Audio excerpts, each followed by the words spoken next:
Line is, man, it's hard to break us now. It's hard to break us. As a matter of fact, you ain't going to do it. Open look, Boaz, he hits it! What a play called by Tom Izzo in that timeout. I was 7 years old watching a football game by myself, and I saw those winged helmets come out of the tunnel, and I was hooked at that point. Kane in Chicago! Oh my God! Kane with the overtime winner! Jahmyr Gibbs to the end zone. Touchdown, Detroit Lions. You can't cover that man one-on-one. You just can't do it. He drives, lobs to JD for a jam. You play real good, you start. You don't play as good, you work your way back in. It's the American way, except America has gotten soft. But that is the American way. That's the way it works. This is the 6'6" Kane Cunningham. Jameson Williams, he's got it! Touchdown, Lions. You know, there are certain things in life where you can't figure them out. You say to yourself, how does something like that happen? You ask yourself, are they really appreciative of what they have? That's how I feel, or that's how I felt last night when the words came down about a Lions player. Welcome, everybody, to a Tullymore Thursday. Glad you're with us here on X's and Bros throughout the state of Michigan. You can call us on the Meyer hotline, 866-838-4843. The text is Sports Radio 21,000. You can join us in the chat. We always welcome that as we stream live on X, on Facebook, and, of course, on YouTube. This hour of our program is brought to you by Mitch Lyons Wealth. Mitch Lyons would be a really good guy to talk to today, considering he played in the NFL for 7-8 years, played with the Pittsburgh Steelers, a storied franchise. He's got to be shaking his head. Terry and Arnold, I could have helped you in so many ways with your finances, because that's what Mitch does now. I could have helped you with your financial future, with your retirement, because guys like you oftentimes blow it. You know, here's a guy who's about to make, over $3 million this year. Guaranteed made $7 million. Had a contract worth over $14 million. A 4-year deal worth over $14 million. As a young man, Andy and I can't relate. We cannot relate to that kind of money. No, it's not possible. Instead, what does Terry and Arnold do? He has, let's not train. Don't be getting ready for an upcoming season that might be the most important of your football career. May not be your career, because after football, you may move on to do something else. You might be done with football. Whether it's behind a jail cell or not, who knows? But at some point, you have to realize, I may not be this team's starting cornerback. I haven't been as good as a first-round pick cornerback should be. I have something to prove. Here's an idea. Let's rent an Airbnb. Something happens at the Airbnb. I'm going to plot kidnapping and robbing the people who robbed me. Don't turn it into the authorities. I'm going to take matters into my own hands. I know what I'm doing. On top of all that, I may be able to read a playbook. I may be able to study what Kelvin Shepard has put together for me and figure out whether I'm in zone coverage here, whether I'm in man-to-man, whether I'm blitzing, whether I'm falling back. Maybe I should learn the slot corner, since maybe I'm not very good at starting at the other side. So I got to at least diversify myself. What should I do? Let's put that on hold. I'll put that up there in the bookshelf. Let's get involved in a group text and tell everybody associated in that group text, here's what we're going to do. I'm going to mastermind this way of getting back to the people who I believe robbed me from an Airbnb. Now, these are all allegations, but that's the gist of it. Terry and Arnold has turned himself in from a February incident. He faces 4 counts of armed robbery and 4 counts of kidnapping, which potentially, keyword, carry a life sentence. Denies the allegations against him. Says he looks forward to his day in court. Says all the right things. Great. Putting yourself in this situation in the first place, police investigating this, and knowing that he was a suspect in all this, they have some pretty strong evidence. Is it enough to prosecute him? I don't know. I'm not a lawyer. The fact that you're in this situation in the first place tells an awful lot about who you are, where your priorities are. My God, man. The fact that we're talking about it today, the fact that I read that last night, right. The fact that it's even a thing is insane. Like, you're fact playing that NFL you football, yourself- dude, and you're robbing people. You're a professional athlete who has more money than all the people combined associated with this. So here's from the Tampa police, okay? It started after Arnold and several others had property stolen from an Airbnb, rented in Largo in early February. What that property was, they are not specific. I don't know what it is. Phone, money, probably, right? Jewelry. Oh, God forbid, don't take my diamond studded earpiece. I can't replace that. Can I replace my career? That's a good question. No, you can replace it by stealing it from them back, though. let me contemplate this while I text message Andy and others. He doesn't have enough money to buy. Investigators say Arnold believes some of the eventual victims were responsible. So that's Arnold believing that, even though police later determined they were not involved in the theft. Police did the investigation. Those people were not involved. They were cleared. Hands wiped clean. February 3rd. Arnold and another person who investigators say helped allegedly set this up told two women to contact one of the victims, lure him into an apartment in Tampa. After midnight, after those people arrived at the apartment, they entered a bedroom, and police said there were two other people hiding in a closet, jumped out, grabbed the victims, held them at gunpoint, and then attacked them. So started to beat the hell out of them. That's the guess here. A little while later, Arnold arrives at the apartment, allegedly. Directs them to go inside while the robbery was still going on. And investigators say property was then stolen from the victims who were getting the crap kicked out of them. So in other words, hey, man, you're getting the crap kicked out of you. I'm going to go and I'm going to take what I think is equivalent to what I believe you took from me. At 1:40 in the morning, police say the victims were escorted out of the apartment by the armed suspects. Terrion Arnold is waiting, apparently, in the car.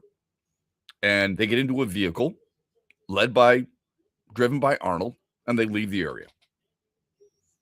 The victims later report the incident to the Tampa police and identified all the suspects, including Terrion Arnold.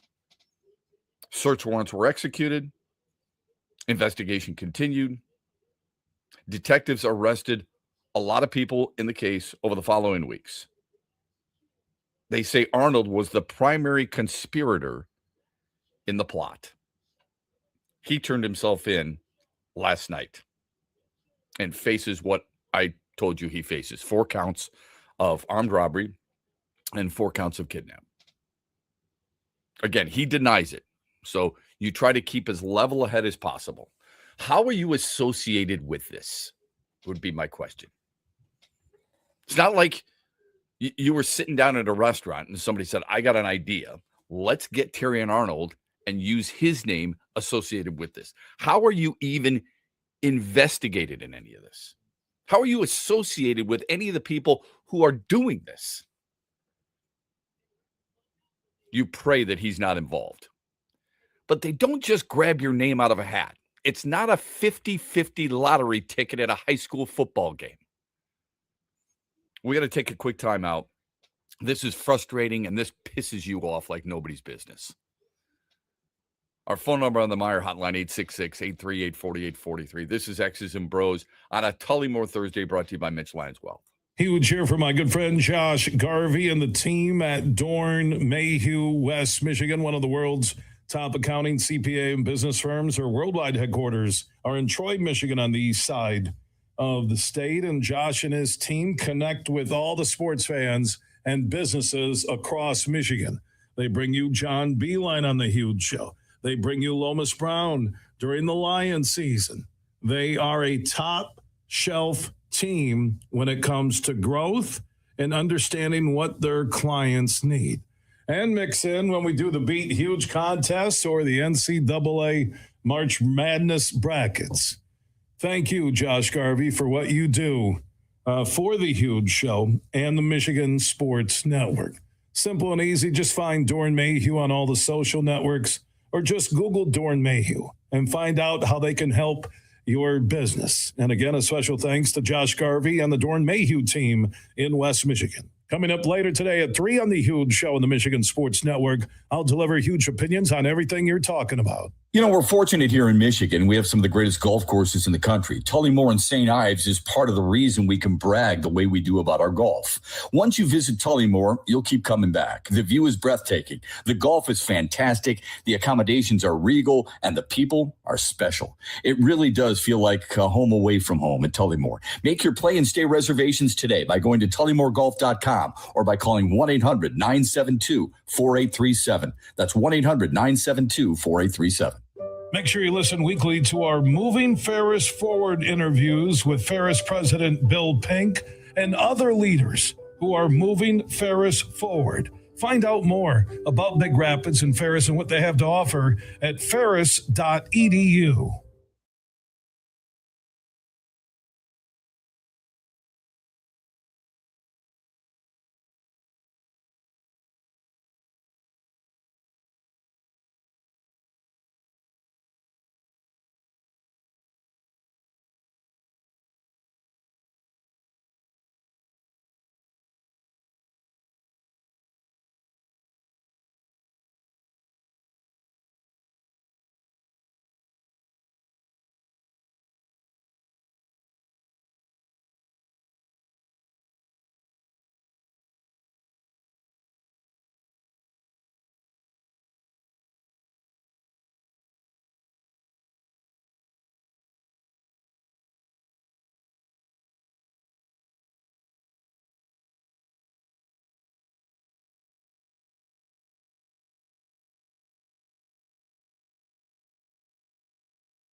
just having everybody in the building, like, support, and obviously just knowing that you have a coach that will go to bat for you, like, it means everything. I mean, it was the same thing, like, when I came here and I got drafted, like Brad always said, when you come here, man, this is a family. And this is, like, the building, the type of place that you want to be in. And, like, a lot of guys will reach that, but honestly, like, this place feels like home. That's from camp. That's one Terrion Arnold, who's at least now waiting trial, right? He was, I don't know if people remember this, and this is, quite honestly, folks, this is not the way I expected to start the show. In fact, a friend of mine last night sent me a text. He was stuck in traffic. Sent me a text of a sign from a car. And it said, "It is what it is." And it's one of those sayings that I just can't stand, because I don't think anybody knows what the hell it means.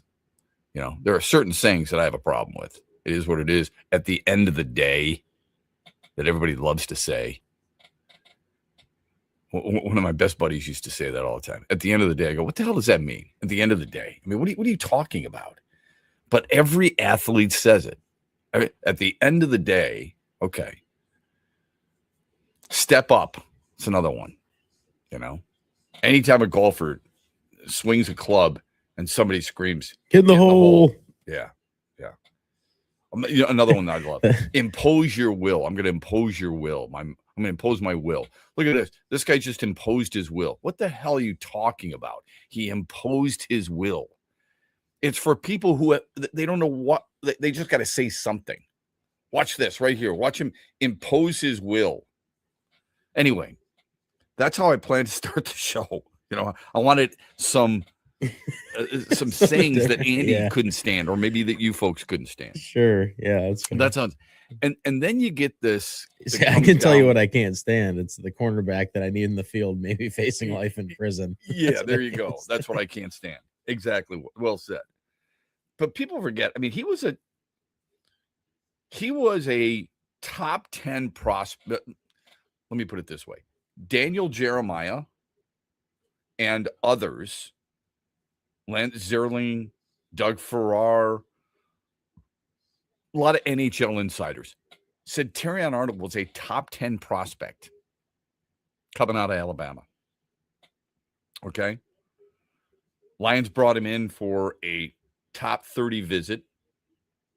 Thought it would be a really good add to a room that already had a college teammate of his in Brian Branch. Nick Saban spoke highly of Terrion Arnold. There wasn't a red flag there. This is not a Reggie Rogers situation. Way back in the day. Go look it up.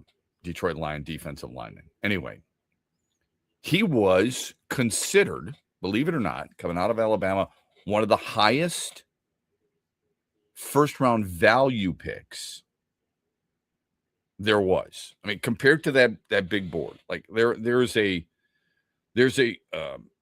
consensus, an NFL consensus big board from an NFL analyst that really puts together a bunch of different thoughts from NFL insiders. It doesn't mean they're always right, but they had a steal from the first round picks and a little bit of a reach. So Caleb Williams, believe it or not, was a reach. Jaden Daniels was a reach. Drake May was a reach. They had all that. All right. Clearly on the steal aspect was Quinyon Mitchell, Terrion Arnold, Nate Wiggins, Brock Bowers. But Arnold was part of it. He was supposed to be all that and quote unquote a bag of chips. And now look what's happened. There were no worried signs that something like this would happen. So here's what I now wonder about him. Because the obvious thought is what? Well, you got to get rid of this guy. You got to release him. You're done with him. You want nothing to do with him. We got to be careful there. Okay. Mike Payton, friend of the show, A to Z Sports, wrote a really good article just last night, I believe. Yeah, actually, it was early this morning. It was at 2:48 this morning. Mike might be a good guy to bring on here to talk about this. And he writes, we're simply answering questions that we've already seen a number of times, okay? What are the cap ramifications? They are very minimal, he writes. This is A to Z Sports. Lions are not saving a ton of money. If they were to release Arnold this week, they would save about $2 million in cap space. Not a lot. He's still on his rookie deal. There's one thing that could help the Lions financially if they were to move on from Terrion Arnold. And it's what's known as the NFL's collective bargaining agreement as a forfeitable breach. Basically, if a player commits a certain act, if he's if he's jailed, if he's suspended, if he fails to live up to his contract, the team can seek to recover certain bonus money and avoid paying future salary that has not been earned. Okay, so that you would think would give him some relief. But as Mike points out, what's important is it can save actual cash, but it doesn't erase the salary cap hit. It's not like you're going, all right, see you later, TA. Let's use the nickname in this situation. See you later, TA. We're going to bring in a new corner. We're going to talk to somebody out of retirement. We're going to bring him in as an able body. Nope. You can't do that from a salary cap standpoint. So no guarantee the Lions cut bait. The Lions, and I would do this too, the Lions are going to stand behind Terrion Arnold because he is so adamantly denied any involvement. So there's no reason to act rashly here. There's no reason for you to go, you know what, I am done with this dude. Sorry, he hasn't lived up to his billing. He's now involved in this, even though they're just allegations. Nothing's been proven yet. Innocent until proven guilty. But I'm done with it. That would be foolish to do that. I know you're pissed. Yeah, there's no question I'm about that. too, That would be, but that would be foolish to do that. For sure. Okay. Especially, and I don't mean to sound, so impolite here, but it's only $2 million. And it's not the way you should be looking at it. You should be looking at it from a legal standpoint, from, a personal standpoint, a character standpoint. I mean, at some point, this whole character stuff that we often talk about and the people love to fall back on is absolute bullcrap. You want players. You want people who are going to help your team win. Otherwise, you wouldn't have so many people out there who love their football, will sit on that high horse for a little bit, but remember, at one point did say, I don't understand why the Lions didn't go get Jalen Carter. I know he's involved in deaths, but I don't know why we even go get him. No, seriously. I mean, that's what a lot of people feel. They'll say right now, I want nothing to do with Terrion Arnold, get him off here. But they, a couple of years ago, they were like, I want Jalen Carter. But what about his off-field? Oh, I don't care. Here's what I do know: he can rush the quarterback and he can stop the run. You go down the list in the NFL, man. I mean, there's there's plenty of situations. It's that's a nice way to put nuts. Yeah. So there's no reason to jump to conclusions right now. Just the fact, though, that you are associated with this, and the fact that your team and teammates and coaches and everything else has to deal with it. It doesn't help. It doesn't help that he hasn't been very good. And it sure as damn doesn't help that 2024 draft class has been a bust. Because your second round pick hasn't played a damn snap, basically. I think he's played in 8 games. And you haven't been what you were supposed to be. We got to get to our Mitch Lineswell poll question. We got to get to the other updates. There's a lot to talk about here this morning. We're glad you're with us. Sorry that we start in such a negative light, but this is oftentimes spurred by what's going on in the news. We're back after this. Shop at Meijer with M-Perks and save up to $1 per gallon on your next tank of gas. For nearly every dollar you spend on groceries, household essentials, clothing, you'll earn M-Perks points. The more you shop, the more your points add up, and the more you save at the pump. At Meijer, we're working hard to help you get a good deal more by helping you save up to $1 per gallon on gas. Savings based on points earned. Exclusions apply. Not valid in Wisconsin. Max 30 gallons. See mperks.com for details. Huge here for all the ABC warehouse locations in Michigan. Now, if you're looking for the best prices on TVs, furniture, appliances, mattresses, and more, you need to go to abcwarehouse.com. You can shop there and also shop in person at all ABC warehouse locations across Michigan. For the one close to you, go to abcwarehouse.com. Best deals on TVs, appliances, furniture, and mattresses at all ABC warehouse locations in Michigan. Our state is Mecca for golf, and one of Michigan's crown jewels is Tullymore and St. Ives, two world-class championship courses in one charming and beautiful location. The golf is challenging but fair. You're going to use every club in your bag. But let me tell you what makes Tullymore really special. It's the people. From the wait staff to the bartenders to the pro shop and the management, their sole purpose is to give you a memorable experience, and they do. Go to TullymoreGolf.com today and experience a Michigan masterpiece. Coming up later today at 3 on the Huge Show on the Michigan Sports Network, I'll deliver huge opinions on everything you're talking about.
So here's a few things that, we have to keep in mind regarding the Terrion Arnold situation. First and foremost, and this is the most important, that he categorically denies being involved in the matter. All right? So that's first and foremost. The other that we have to keep in mind is that two co-defendants, Ariana Duval and Jasmine Randazzo, pleaded guilty to their roles. Last night, both of those ladies pleaded guilty. Randazzo was sentenced to 4 years in Florida State Prison. Duval entered an open plea. She's going to be sentenced at a later date. The key to this, though, is that both are required to testify truthfully in further proceedings related to the case. In other words, what? They can point the finger at Terrion Arnold. If, and that's a big if he's involved. So this is the frustrating, more than frustrating part, right? Sure, the Tigers lose to the Yankees last night 4-2. Tarek Skubal starts, and this is why I always caution people. Well, we got Skubal starting tonight, so that's a win. Be careful.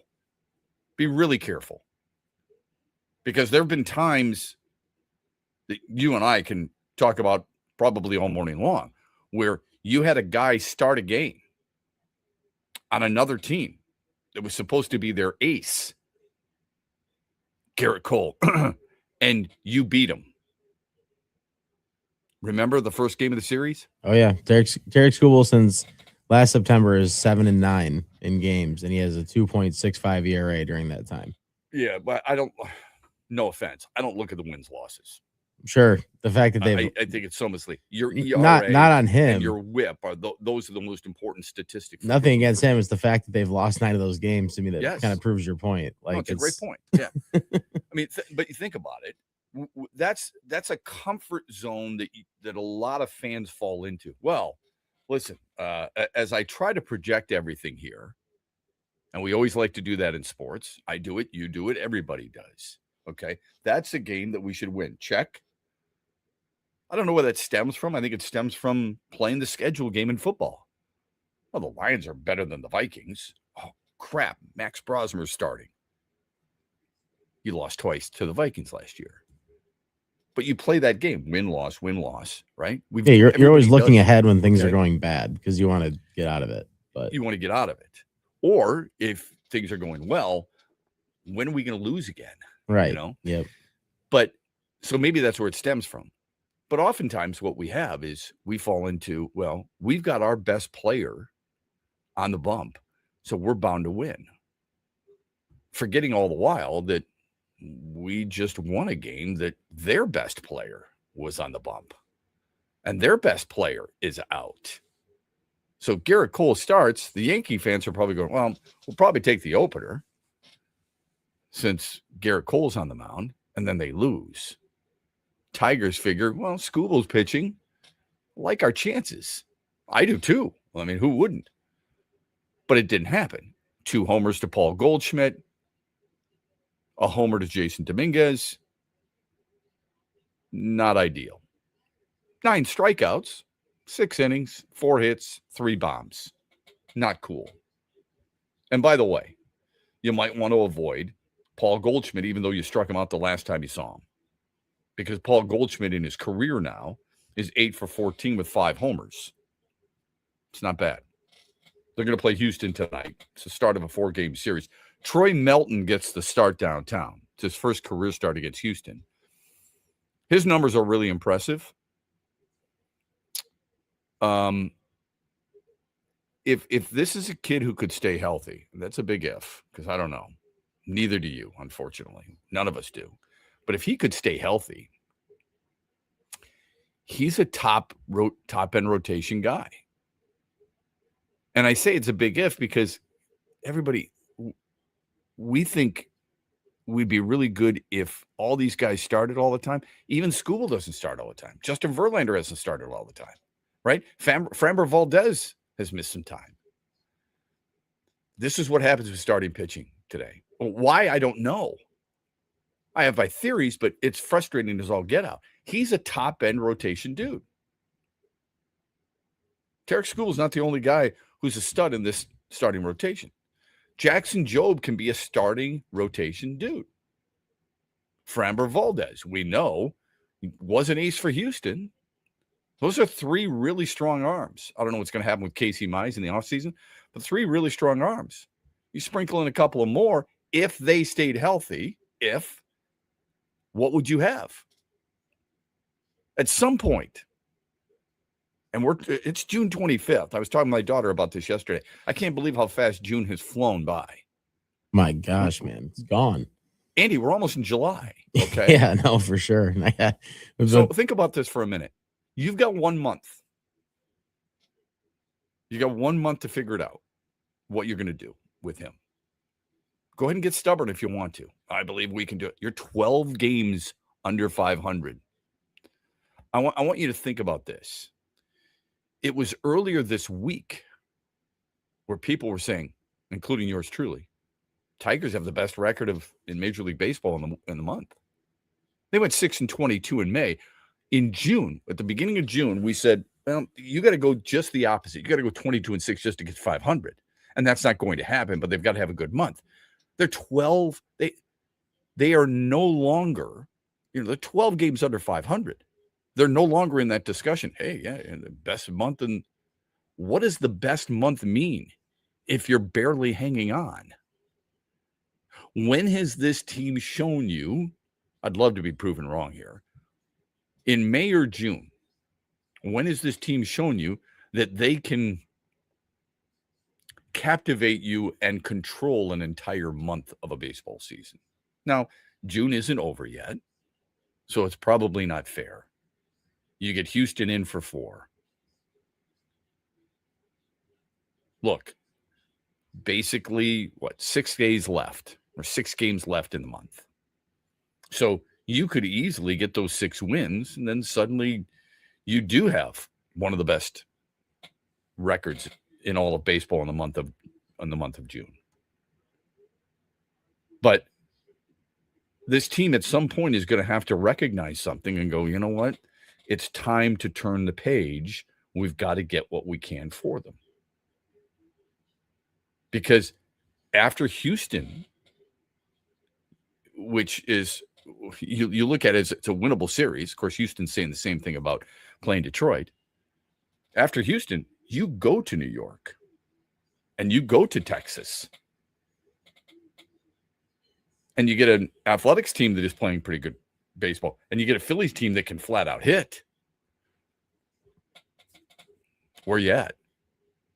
You can't wait too long, because the middle of July, you'll be done with the Phillies series. And will you be back in the mix then? And I get the sense that you've got a front office that's like, man, I just got to hold on a little bit longer. Hold on a little bit longer. It's like holding on to your stock. I'm going to hold on to it just a little bit longer, and I'm going to hope it could. This team it sure doesn't look like it's turning any corner right now. Hate to say that, but it's true. At least from my sense. No, 6-22 in May, man. I mean, that's tough to overcome. You're as many games. What are they in June? They're now 12-8. 12-8. Because they were 12-6, and that was the best record in the major leagues in June at the time. I'd imagine it's not now, but it's still probably close, because in reality, that's not like it's a terrible month yet. It's just you put yourself so far under the 8 ball that you're gonna have a hard time coming back. Yeah, from that. I heard. So yesterday, I heard a podcast with Jeff Passan, who's a well-respected baseball insider for ESPN. And I think Andy's got this ready. I do. Jeff Passan was on the Jim Rome show. So got to give credit where credit is due. They bring him on. This is what Passan had to say about the Tarek Skubal situation that is nonstop. Every time he's on with somebody, that's what he gets asked. We said this for the last 2 years. This will be the dominating topic in all of baseball. Listen to what Jeff Passan had to say. Tarek Skubal getting traded depends solely upon how the Tigers play over the next month or so, and maybe even sooner than that, because I think they've dug themselves enough of a hole at this point that it's not just clawing back out of it to get into contention, but it's the number of teams that they have to jump over to do it. There's a half dozen teams ahead of them in the standings right now for that final wild card spot. And look, maybe the Tigers have a run in them. And I say that not as much because I believe in the Tigers, is that I just don't believe in anyone in the American League. Who's to blame him there? I don't think there's anybody Nobody I can truly believe in. Yeah. Yeah, no. Okay. So if that's the case, and I don't disagree with him, what do you do? And before we get to the, well, you know, it wasn't long ago, Shep, where we swept Tampa, and we were the first team to sweep the White Sox, and the White Sox have some good talent.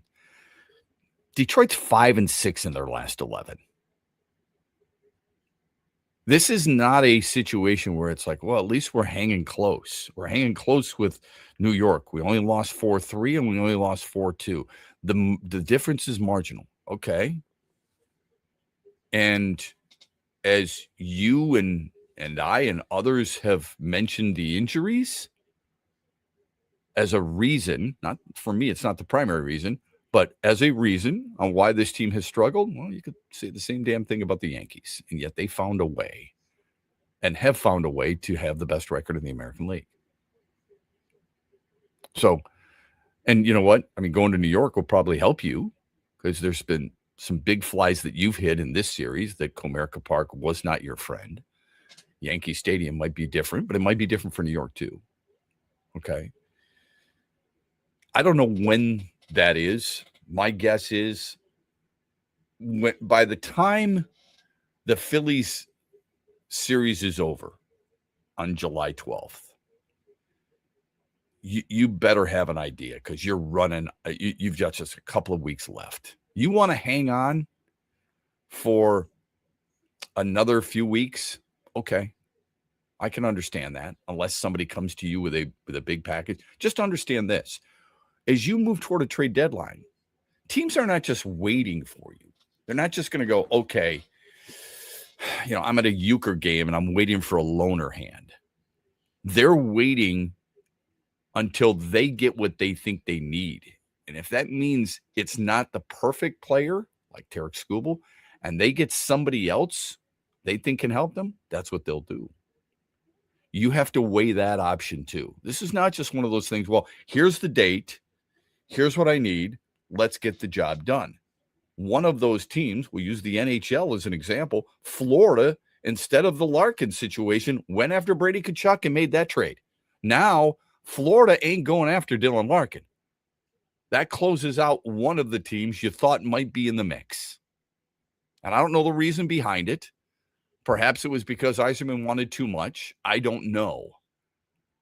But we do know that teams are not going to sit idly by and wait for Tarek Skubal. If they think they can get better and give up some prospects for somebody else that at least provides them something close to what Skubal can provide, they're going to do it. So wait as long as you want, but don't wait yourself out, if that makes sense. 4-2 the final last night. Again, Houston in town tonight. NHL draft is tomorrow in Buffalo. Toronto has the first overall pick. The Red Wings, by the way, do have 7 picks overall. Their first pick is in round 2. It's number 47 overall. This was big yesterday. Pistons traded Isaiah Stewart to the Grizzlies for 3 future second rounders. The 3 they kind of traded on draft night. They got back. And then last night, they traded up and drafted 6'11" and change. Let's call him 7 feet, can we? Ugana Onyeso averaged 3 rebounds, 3 blocks per game. Sources say the Pistons are expected to go big game hunting. What does that mean? Bigger names that can come in and help them. Who is that? Is it Powell? Is it Leonard? Who knows? But it does clear some space. And that because of that, this is the question we've asked you. The Mitch Lyons Wealth poll question is about Isaiah Stewart. Do you like the Pistons trading him for 3 second rounders? Yes or no? Andy's tweeted it out. I've retweeted it. You can vote as often as you like at XB Mornings as you follow us on our social media channels via text. Shep, This is a player, Terrion Arnold, Brad traded up for on the biggest stage in Detroit draft weekend. Arnold got up on stage and said, hey, Detroit, you got a good one. Then doubled down, and he drafted Enos Rakestraw in the second round, who's been a bust. Meanwhile, instead of not moving up, Cooper DeJean was sitting there. What Arnold did was not Brad's fault, but having to back-to-back busts coming off the San Francisco debacle set this team back. That back seven, including the uncertainty of the safety, is a disaster in a passing league. How do you argue with that? I mean, pretty good point. Yeah, those are excellent points. Yeah, I like it. Here's, if you'll allow me a little leeway here. Rakestraw wasn't part of your 15-2 run, and he wasn't part of last year. You have developed, you have enough talent, backup talent, equivalent talent to Enos Rakestraw, where you can overcome that. Are you thinking about Enos Rakestraw when they draft Keith Abney? Are you thinking of Enos Rakestraw when they bring in Roger McCreary? You're not. And I don't blame you. You shouldn't be. It's the Arnold point that he's making that is the most important. I say this ad nauseum. You can shake your head, roll your eyes, turn me down if you want, but I say it all the time. You miss on a first-round pick, that's a huge deal. I think you miss on any of the first 3 rounds. I think it's a big deal. That's why we have accentuated, not just us, but a lot of people have accentuated Brad Holmes's shaky second-round picks in his career. For some reason or another, that round seems to stick. Let's hope that's not the case this year. Anyway, because that's vital. I mean, you need Derek Moore to be good. This is a really good point. You've got 2 guys you invested draft capital in, high draft capital in. And if neither one is able to perform, you have wasted those picks and those years of trying to develop both of those players. This team is, no team, I don't think, but especially this team, is in no position to do something like this unless you get lucky with a later draft pick. I mean, that's happened. You know, we said yesterday about, second round picks in the NBA and, how much did they really help you? And, there are exceptions to the rule. I brought up Ginobili. You can talk about Jokic. You can talk about Draymond Green. You can talk about Jalen Brunson, all that stuff. That's fine. But unless you get lucky later in a draft, like a Richard Sherman, who was drafted in the 5th round and turned out to be a 5-time Pro Bowler, a 3-time All-Pro, it's tough to overcome missing out on not just 1, but 2 cornerbacks in the first 2 rounds. Phone number on the Meyer hotline, 866-838-4843. Text us, Sports Radio 21000. This is X's and Bros. We're brought to you this hour by our friend Mitch Lyons Wealth. The stock market goes up and then it goes down. It's fine while you're saving for retirement, but as you get closer to retirement, it can cause stress. Mitch Lyons here, founder of Mitch Lyons Wealth. In my NFL days, this season could be a real roller coaster and a lot of fun, but roller coasters in retirement aren't as much fun. Do world events have you wondering if your retirement is safe? Will your money last even if the stock market were to take a dive? Have you had your retirement account stress tested to see what kind of risk you're actually taking? Let's not leave your retirement to chance. Hope is not a plan. Contact the pros at Mitch Lyons Wealth today and put us to work for you. Let's ensure your plan works even if the stock market doesn't. Text PLAN, P-L-A-N, to 844-867-8335. That's PLAN to 844-867-8335. MitchLyonsWealth.com, your best game plan to protect, grow, and win retirement. Investment advisory services are offered through MLW Advisory Services, LLC, DBA Mitch Lyons Wealth, a registered investment advisor. Huge here for the Carmody Brothers and all the Buffalo Wild Wings locations in Michigan. They have some huge deals happening every week. Buy one boneless wing, get one free every Thursday. They also have their bottomless appetizers. Groups can get bottomless apps starting at $9.99, and they also have the Pick 6 meal for 2. Get 2 entrees, 2 sides, and 2 drinks starting at $19.99. That's happening at all Buffalo Wild Wings locations in Michigan. Huge deals every week. Hey, West Michigan, Mitch Lyons here. You've heard about our support of Tiger legend Kirk Gibson's fight against Parkinson's disease. Now we have a local opportunity to support West Michigan families affected by Parkinson's too. The first annual Drive Out Parkinson's Golf event presented by the Grady's Parkinson's Promise will be held Monday, June 29th at Watermark Country Club. And while the golf is at full capacity, you still have a chance to help support the cause. Mitch Lyons Wealth is the title sponsor, and we'd love to have others join us. If your business would like to support and be represented at the outing, or if you would like to contribute personally, it's easy to do by joining our team today. Just go to birdease.com, that's BIRDEASE.com/Drive Out Parkinson's to sign up for sponsorship packages or donate today. X's and Bros and the Huge Show will both do their shows live from the course, and Shep and Huge are playing in the event. Join us in supporting this great cause. A portion of the proceeds will go to Gibby Center, and the rest will support local families. Go to birdease.com/Drive Out Parkinson's or contact me at MitchLyonsWealth.com for more info. Celebrate the soul of folk and Americana. The Lumineers Automatic World Tour comes to Soaring Eagle Casino and Resort Sunday night, July 19th, with special guest Josiah and the Bonnevilles, part of the Soaring Eagle Outdoor Summer Concert Series. Tickets start at $67 and are on sale now at the box office or online at etix.com. Showtime 8 p.m. See the Lumineers live with Josiah and the Bonnevilles, July 19th at Soaring Eagle Casino, SoaringEagleCasino.com.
Second hour of our program. Welcome back. X's and BrO's Monday through Friday, 6 until 9.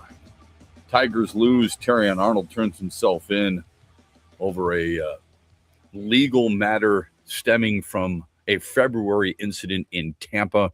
He denies all the allegations of kidnapping and armed robbery that would put him potentially behind bars for life.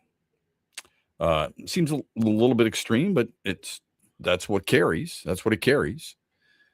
Again, he has denied everything, so we'll see what happens. The Pistons reportedly, because it hasn't been official yet, but have reportedly traded Isaiah Stewart to Memphis for three second-round picks, future second-round picks. They also traded up, drafted Virginia center Ugana Onyenso, who averaged 3 blocks per game, actually had, I think, 7 in a game, or was it 9 against Boozer and Duke in the ACC tournament. Anyway, they're expected to go after a big name, and at least that's what a lot of people are saying. Astros in town tonight against the Tigers. Troy Melton gets the nod in the Mitch Lineswell poll question. Basically, how do you feel about Isaiah Stewart being traded for 3 second-rounders? Do you agree with it, yes or no? Vote as often as you want at XB Mornings, and we'll give you the results on Friday morning. What did you think when that happened? When you heard Isaiah Stewart was being, I immediately thought Piston fans are going to be pissed. Oh yeah, no, it was not a good reaction last night. My we always talk about the friends. my friends were not happy last night. That's for sure. So what's that trade? And why not? I feel like because you obviously, no matter what, you don't even know if the Pistons are actually talking to these people about getting some of these players we mentioned on the show, but you think that his name was maybe going to be linked to something like that because he kind of thought maybe he was going to get traded for like something that could help them right now. And I think the fact that it's 3 second-round picks that we kind of talked about in the NBA, I mean, unless you're Jalen Brunson, what really is a second-round pick in the NBA? So I think that's why people are frustrated with it, because it's like, did we even get anything? Now, obviously, it frees a little cap space too, but what are they going to use that for? I think there's a lot of questions there still with that. I think people want to see more happen than just this still. I think they're going to. I mean, this. Gosh, I hope. I'm referring to just the trade. Just the trade alone. Trying to I don't think judge people the liked Pistons on what they've done based on 2 days of the NBA draft and free agency still wide open and still trade possibilities are there. Why would you judge an organization so quickly when there's so much more time? I mean, the NBA Finals just ended a couple of weeks ago. But they're not even close to being done. At least you hope they're not. I agree Why with would you. Judge them. Yeah. I agree with you 100%. You should be more patient. That's why I'm thinking more about the Isaiah Stewart, just the player himself. Yeah. How much are they going to? How pissed are they that you're losing? Let's face it. He's part of their identity. Yeah, no, we for talk sure. about identity He all is. the time in sports. The Lions' identity was the offensive line. The Tigers' identity is their starting pitching. Right? We talk about that quite a bit with successful teams. Part of the identity of the Detroit Pistons was Isaiah Stewart. People loved him showing the Detroit brand on his jersey. They loved that he was willing to go after Miles Bridges and leave the bench. They had no problem with a 4-game suspension whatsoever. Maybe it was longer. I can't recall. Maybe it was Jalen Duren. Duren got the 2-game suspension. What did Stewart get? Do you remember? He got like a 4. Yeah, it was like 4. Game. Yeah, 4 games. Yeah. Yeah. So 4-game suspension. They had no problem with that. If that's done by somebody else, they're probably upset. But Isaiah Stewart, they have no problem with it. He's a guy who's going to give, at least last year, he gave you 10 points. He was suspended for 7 games for that 7. fight. That's, so yeah, I was thinking it was more after I said that. So yeah, it's 7. Yeah, it's 7. And that was a big deal. But he gave you 10 points, 5 rebounds, 1.5 blocks per game. He gave you 23 minutes a game. Maybe we shouldn't even look at that statistic because people thought he should deserve more minutes. How many, I don't know. Like the most he's ever averaged in a single season was 31 minutes a game. And during that season, he averaged 11 points and 6.5 rebounds. More minutes he gets, the more productive he seems to get. That's a good thing. That doesn't happen with everybody, so that's a good thing. I don't know. It's the rim protection. So the defense, the rim protection, and the attitude and the toughness. That's what you're going to miss. But remember, Andy and everybody else, I want to see more Paul Reed. This gives you more Paul Reed. Freeing up the cap space, and reports indicate they have $75.5 million worth of cap space. They needed, and you wanted a big name. If you lose Isaiah Stewart to get the big name, what's the big deal? Probably isn't one, right? Got to give up something to get something. You bring in a guy like a Tyler Hero, like, fill in the blank. People are talking about Kawhi Leonard. No, thank you. That's just my opinion. People are talking about Kyrie Irving. No, thank you. Just my opinion. Trey Murphy III? Yeah, but you got to trade for Trey Murphy III. New Orleans isn't just going to give him to you. What would you have to do to get him? You just lost a key piece to try and get a guy like that. Yeah, you were thinking he'd be a part of something like that. Yes. That's for sure. Because otherwise, that's where your buddies are talking about. Yeah, what is it, like Ron Holland and maybe Karis LeVert? Otherwise, you're thinking about that could be pieces of something. Yeah, but that's not bringing you. At least I don't think that's not bringing. I don't think so either. Yeah, so that's why I think he was a key part of it. People want to see where the dominoes are going to fall at this point when you make a move like that. So if you had Stewart and Holland and LeVert and a pick, and you got Trey Murphy, you could live with that. But getting just second round picks that you lost because you moved up the night before doesn't do it for you. What you're asking yourself right now, and I'm asking myself the same thing, what resources do the Pistons have within their roster that you can now use to lure one of those big names? Or is it going to just be a free agent situation? Remember, and Brian Windhorst brought this up during ESPN's coverage last night of round 2 of the NBA. Yes, you and I are both borderline losers for watching the second round of the NBA draft. But he said, look, the Pistons were in on a guy like Austin Reeves. He stayed in LA, of course. We know that, with a big contract, a really big contract. He was eligible for a 5-year contract that started at 25% of the salary cap. Okay. So that was a big deal. You're going to bring in Jalen Duren. You're going to keep him. Okay.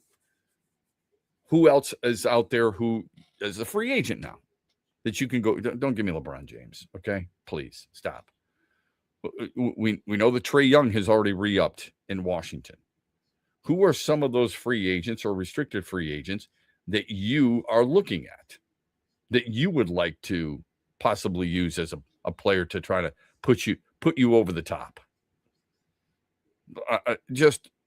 And I'm talking about guys other than people like Kristaps Porzingis, for crying out loud. Who is it? Is it Kobe White? Is it CJ McCollum? Is it Norman Powell? Those guys all fill a certain void that your team currently has. So that's what we're waiting for. Andy's friends are waiting for it. You and I are waiting for it too. What's that next domino to fall that gives you even that much more hope and justifies moving one of your favorite players to another team? When we come back, Andy McDonald. We missed it last week. We weren't going to miss it this week. Andy McDonald answers some questions. He is Mr. Fix-It. When we come back on X's and Bros, brought to you this hour by our friends at Meyer. Huge here for the Michigan High School Athletic Association. You can stay up to date on the latest from Lansing 24/7 at MHSAA.com, at MHSAA on Twitter, and MHSAA on Facebook. The latest news, press releases, and stories connected to every high school in the state of Michigan, available for you 24/7 from the Michigan High School Athletic Association. Log on to MHSAA.com, at MHSAA on Twitter, and MHSAA on Facebook. And if you're looking for archive boys and girls high school sports, MHSAA.TV. That's MHSAA.TV. 24/7, everything you need to know about high school sports in Michigan. Log on to MHSAA.com. Celebrate the soul of folk and Americana. The Lumineers Automatic World Tour comes to Soaring Eagle Casino and Resort Sunday night, July 19th, with special guest Josiah and the Bonnevilles, part of the Soaring Eagle Outdoor Summer Concert Series.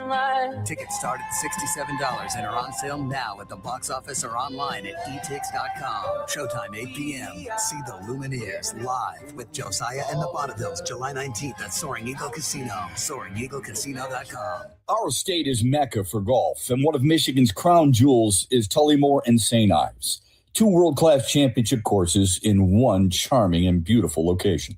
The golf is challenging but fair. You're going to use every club in your bag. But let me tell you what makes Tullymore really special. It's the people. From the wait staff to the bartenders to the pro shop and the management, their sole purpose is to give you a memorable experience, and they do. Go to TullymoreGolf.com today and experience a Michigan masterpiece. What's up, Michigan? You're listening to my good friend Shep. The Huge Show is coming up later today at 3, right here on the Michigan Sports Network.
18 after the hour. Welcome back on this Tullymore Thursday. We're brought to you this hour by our friends at Meyer. Tigers lose to the Yankees on a Scooble start. Pistons trade Isaiah Stewart. Terrion Arnold potentially facing life in prison. It was a difficult night to digest for Detroit sports. The good news is on Thursdays at 7:18, we've got Handy Andy to fix it.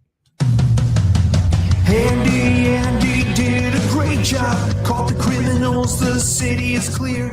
The citizens can now all sleep peacefully.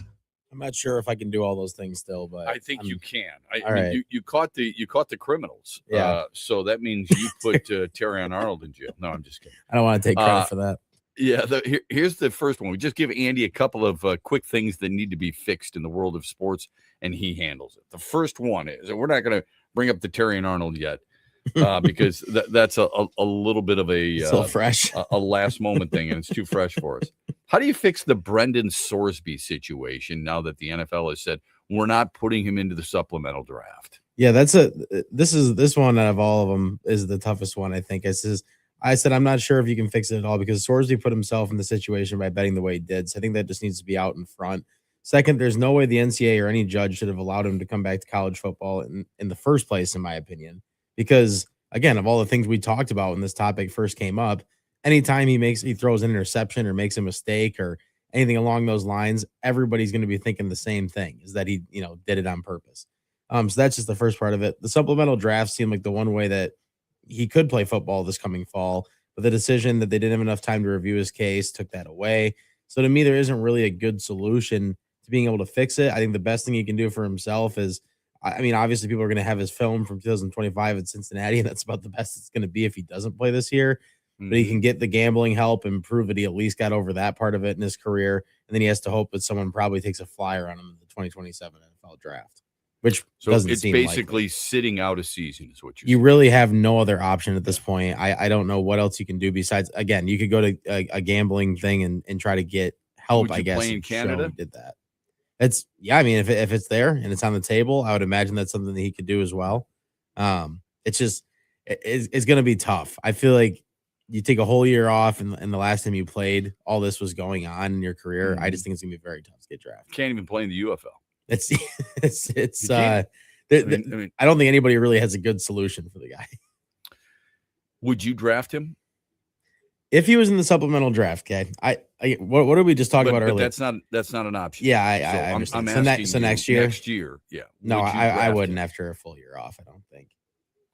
So it's the full year off that scares you. It's If not the he gambling. play, well, yes, that does scare me. But again, the one thing in the NFL is you got players like Jameson Williams, Keyshawn Boutte, other people that have had gambling situations that have still come back from it and played. Arch Schleister. There's a lot of situations in the NFL that again are worse even than gambling in a way. So I just think that it'd be possible for him to play in the NFL. Just college football would have been a pretty tough ask, I think, this coming year. Where do you think this is kind of a number of different things here? So don't mean to throw too much at you. When you look at Dante Moore, Julian Sayin, Arch Manning, CJ Carr, Notre Dame, Drew Mestemaker, he's the kid for Oklahoma State, and then you've got Sorsby, who's, by the way, 6'3", 235 pounds, and can spin it. Where would you rank him among those quarterbacks going into next year? I mean, going into the 2027 draft, correct? Yeah. I think Trinidad Chambliss. He's probably part of it. If he doesn't play this season and doesn't have any footage of anything else, he's probably towards the back anyway. But I'd probably put him as 2 or 3 on that list if he, was normal and played another season of football. But it's a really bad spot. It is. It's tough. Look, if people are willing to draft a guy like, everybody deserves second chances in life. I truly believe that. All right. He made some massive mistakes. He knew exactly what he was doing. He's not a kid. All right. He's not 8 years old trying to swindle somebody out of a really good trading card. He knew exactly what he's doing, and he knew the consequences too. So that's a problem. I don't think I would draft him. I don't care how good he is. I wouldn't draft him because character is a big deal for me, and in a locker room and a trust. I say this to my kids ad nauseum, and they know it because I said it so much to them when they were little. Trust is an easy thing to lose. It's a really hard thing to gain. That's the truth. And I look at it with players too. Would I trust him? Probably not. And if I can't trust you, I don't want you on my team. All right. Second one for Handy Andy. Fixing it up. Sounds like you're taking the screw out of the wood. Yeah, it's got to go Instead of somewhere putting it- else, so that's fine. What do you expect for Larkin and Skubal respectively? Like, what do you expect as a trade package for them? Okay, so with Dylan Larkin, I think everybody's hoping that they get some kind of NHL player in return. The realistic possibility of that seems to be somewhat grim for any major impact player at this point. Like, I don't think you're going to get a star for star swap, as some people would say. So you're hoping Yzerman can get one or two NHL players that are at least effective, I feel like, to play on your first couple of lines, or you're hoping that he gets a draft pick that's high enough that the player would be almost NHL ready. So but obviously the NHL draft is tomorrow now. So the problem with that is that you probably would want it for this year because you'd want him to be in. So like the San Jose Sharks, they have the number 2 overall pick. You might think one of those first 2 guys would be somebody that could come to the NHL and almost play right away, right? So that would maybe be something that would make people happy just because they would already see him in the NHL. And if he turned out well, then it would kind of make up for this. Because, at the end of the day, Yzerman was put in this situation. So, and it would put Dylan Larkin with Celebrini in a situation where he would probably be happy. So maybe everybody wins in that situation in a way. The kid from Sweden, Ivar Sternberg, they expect him to play right away, and he could be a top line guy. Yeah. Right? So that's that for me. I think you have to get something back NHL wise though right now, because if you don't, it feels like this team's going into another part of the rebuild, or the rebuild's completely failed. And at that point, I think people would be pretty upset with Yzerman, and I don't think he would have fixed it. So I think he has to get something back NHL worthy right now as far as talent. For Skubal, I would trade him at the deadline. I'm in the boat, and I know that we're probably going to talk about this more and at some point, but to me, no matter what, you can't get nothing from at the end of the season. This team isn't winning the World Series this year. That's not an option. Yeah. I don't think that can be an option. So it can't be. So you have to trade him. I think get something back. Obviously, what is going to fix this, and that's is no matter what, it's going to be the haul that Scott Harris gets back. That's what everybody's going to judge, regardless, is what he gets back for him. I think that's what they judged Al Avila on. It's the reason people didn't have faith in Al Avila. You can look at all the draft picks, and the draft picks are solid. You can't deny that. Riley Green was his. Parker Meadows was his. Dylan Dingler was his. Tarek Skubal and Casey Mize, Troy Melton. Those were all Al Avila's. Ben Malgeri. Those were all Al Avila's guys. All right? Colt Keith, his guy. I know some people you don't like, but he wasn't judged on that. He's not being judged on it now. People don't talk about it. He was judged on Justin Verlander and JD Martinez. That's what he was judged on. And neither one of those trades worked out with the damn. Right. So you're right. So yeah, you're right about that. I think you got to get some kind of, I would want to get some kind of right-handed bat back in the major leagues. It's at least useful. You're probably not going to get, an absolute all-star stud for this trade. You're probably going to get a lot of prospects mixed with some major league guys, I'd imagine. But yeah. I think you'd hope for that's a like problem. That. I mean, that's a problem because he's the best pitcher on the planet. You got to get what you deserve. That's why I think you got to trade him earlier than the trade deadline. Lastly, quickly, how do the Celtics fix their Jaylen Brown issue? Oh, we're hammering this one out. Brad Stevens made the comment that, he was going to trade him, and he was actually honest with them about it. So I think that's the one thing that could save the situation in the first place. But he made this offer twice in the last 4 years. I think in reality, the best thing you could try to do here, if you were the Celtics, is do a star for star swap almost, in a way where you would hopefully get somebody back that is kind of a fresh face to play with Tatum and the rest of this team. And maybe that fixes it so you don't have the awkwardness, because no matter what in the locker room, it feels like at this point, you're going to have a little bit of awkwardness if he's almost been traded twice if things don't go right. Yeah. Good stuff. Handy Andy every Thursday, 7:18 here on X's and Bros. When we come back, can this team win without Tarek Skubal? Answer to that is yes, but a lot of has to go right. We'll talk about it on the other side. Brought to you by Meyer. Farrah's Coffee has been family owned and operated for over 100 years. Its popular Den Blend and Dark Roast is more than coffee and more than the official coffee of the Detroit Lions. It's a call to rise. Farrah's Coffee and the Lions are the perfect match. They embrace those who show up early, cheer loud, and never back down. Den Blend is perfectly roasted in Grand Rapids and provides the ultimate fuel for fans who wake up and roar. Whether you're tailgating at the game or cheering from your couch, Den Blend is your go-to coffee for your game day ritual. Our state is Mecca for golf, and one of Michigan's crown jewels is Tullymore and St. Ives, two world-class championship courses in one charming and beautiful location. The golf is challenging but fair. You're going to use every club in your bag. But let me tell you what makes Tullymore really special. It's the people. From the wait staff to the bartenders to the pro shop and the management, their sole purpose is to give you a memorable experience, and they do. Go to TullymoreGolf.com today and experience a Michigan masterpiece. Where are you watching the Tigers this year? Superfly Hayes here for Detroit Sportsnet. Sign up like the Ute Show did with the Detroit Sportsnet Tigers Wings package. Subscription info at Tigers.com and MLB.com. Rod Stewart returns to Soaring Eagle Thursday, September 3rd. The Soaring Eagle Summer Outdoor Concert Series with special guest Richard Marx. Tickets start at $71 and are on sale now at the box office and etix.com.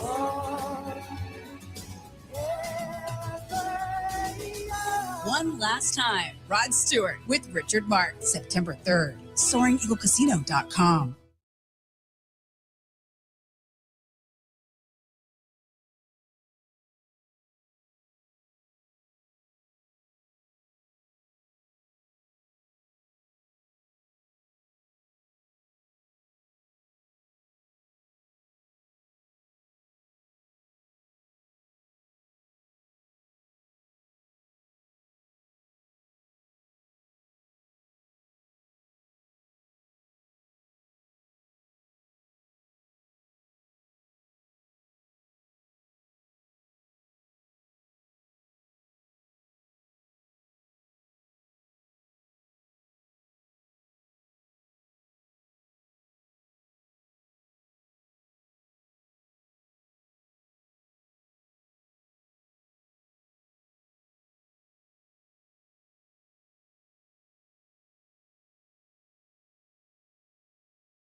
5 after the hour. Welcome back.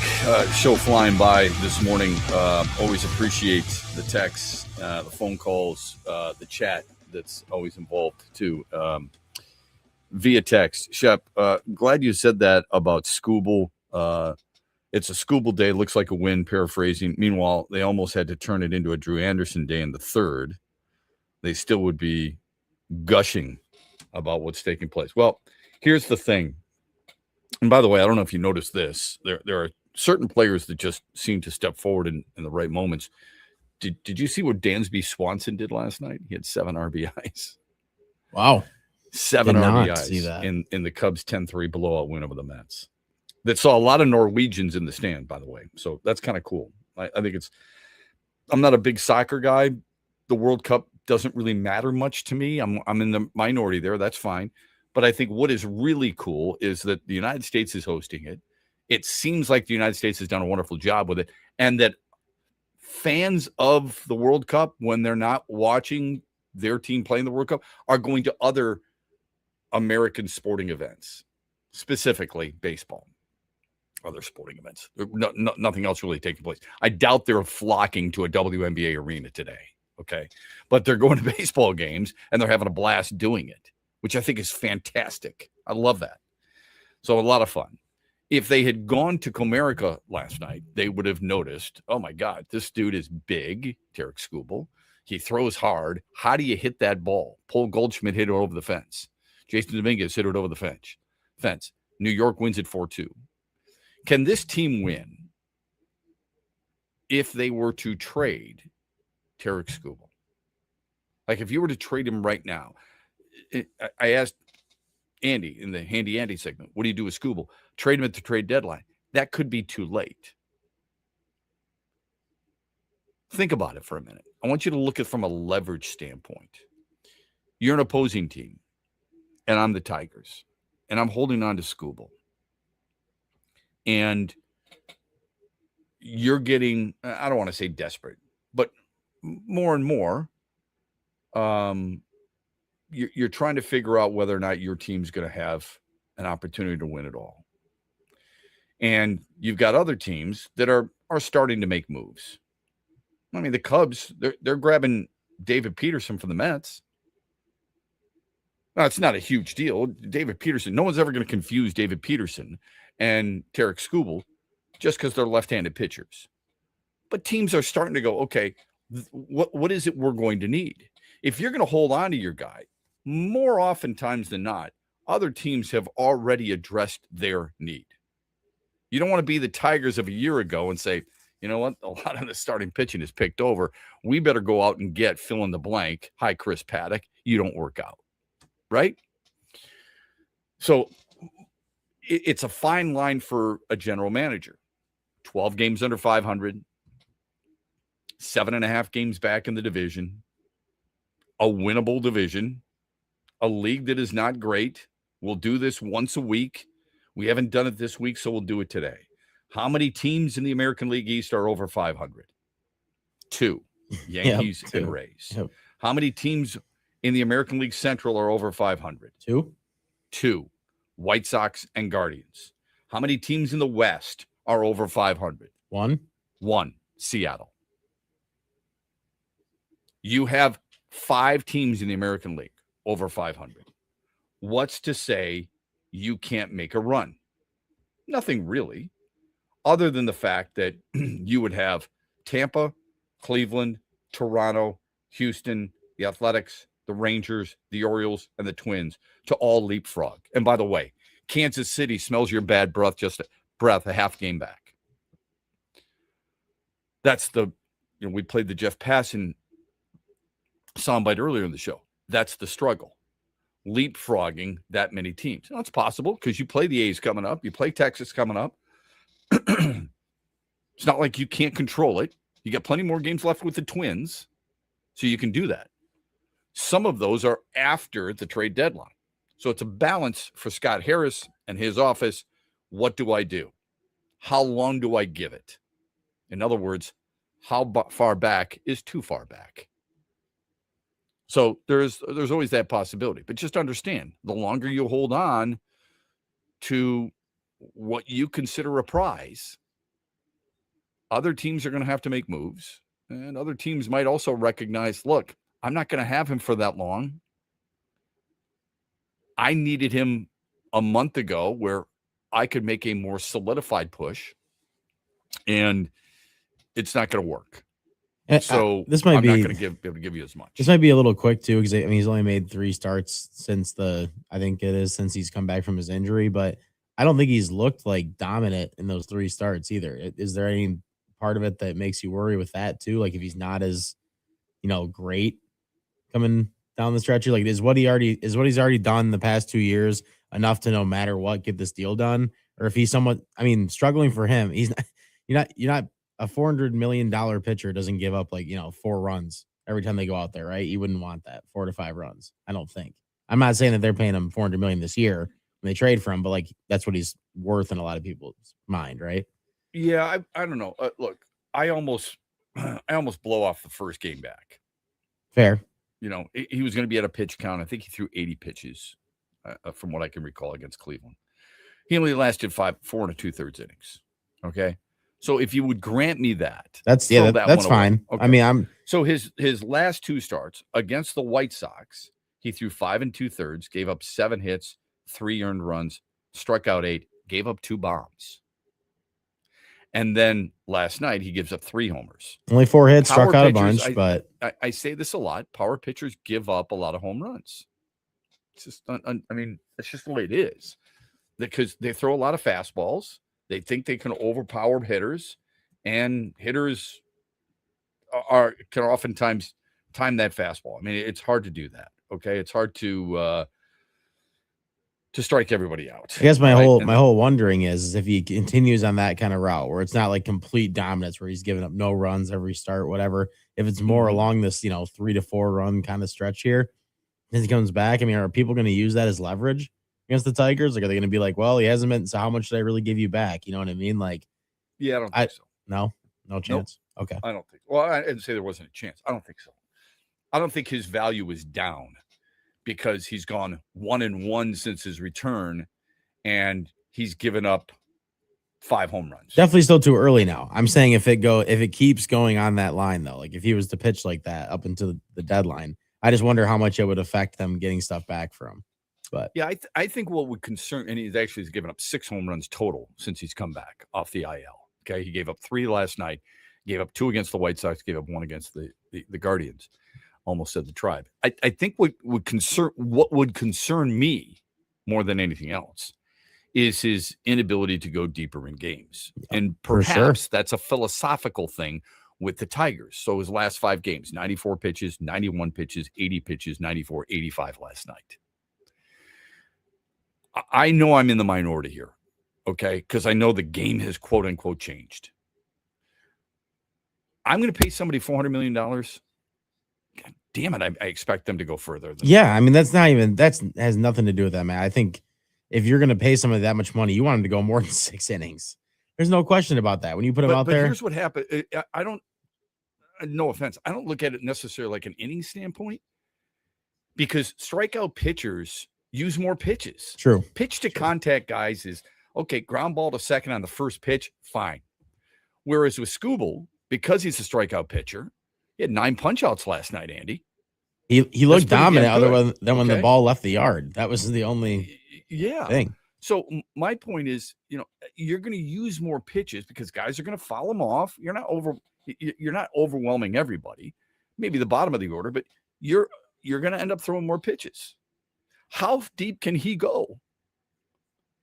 I don't need a complete game. Okay. I don't, but I need more, like you said, more than 6 innings. Yeah. They just need more than that. I'm not even giving it like an inning limit. He just needs to go deeper in the game than that. And the home runs he gave up last night too, it was like the first one was the first batter of the game, right? I believe so. Yeah. Paul Goldschmidt's second pitch. That was the first one.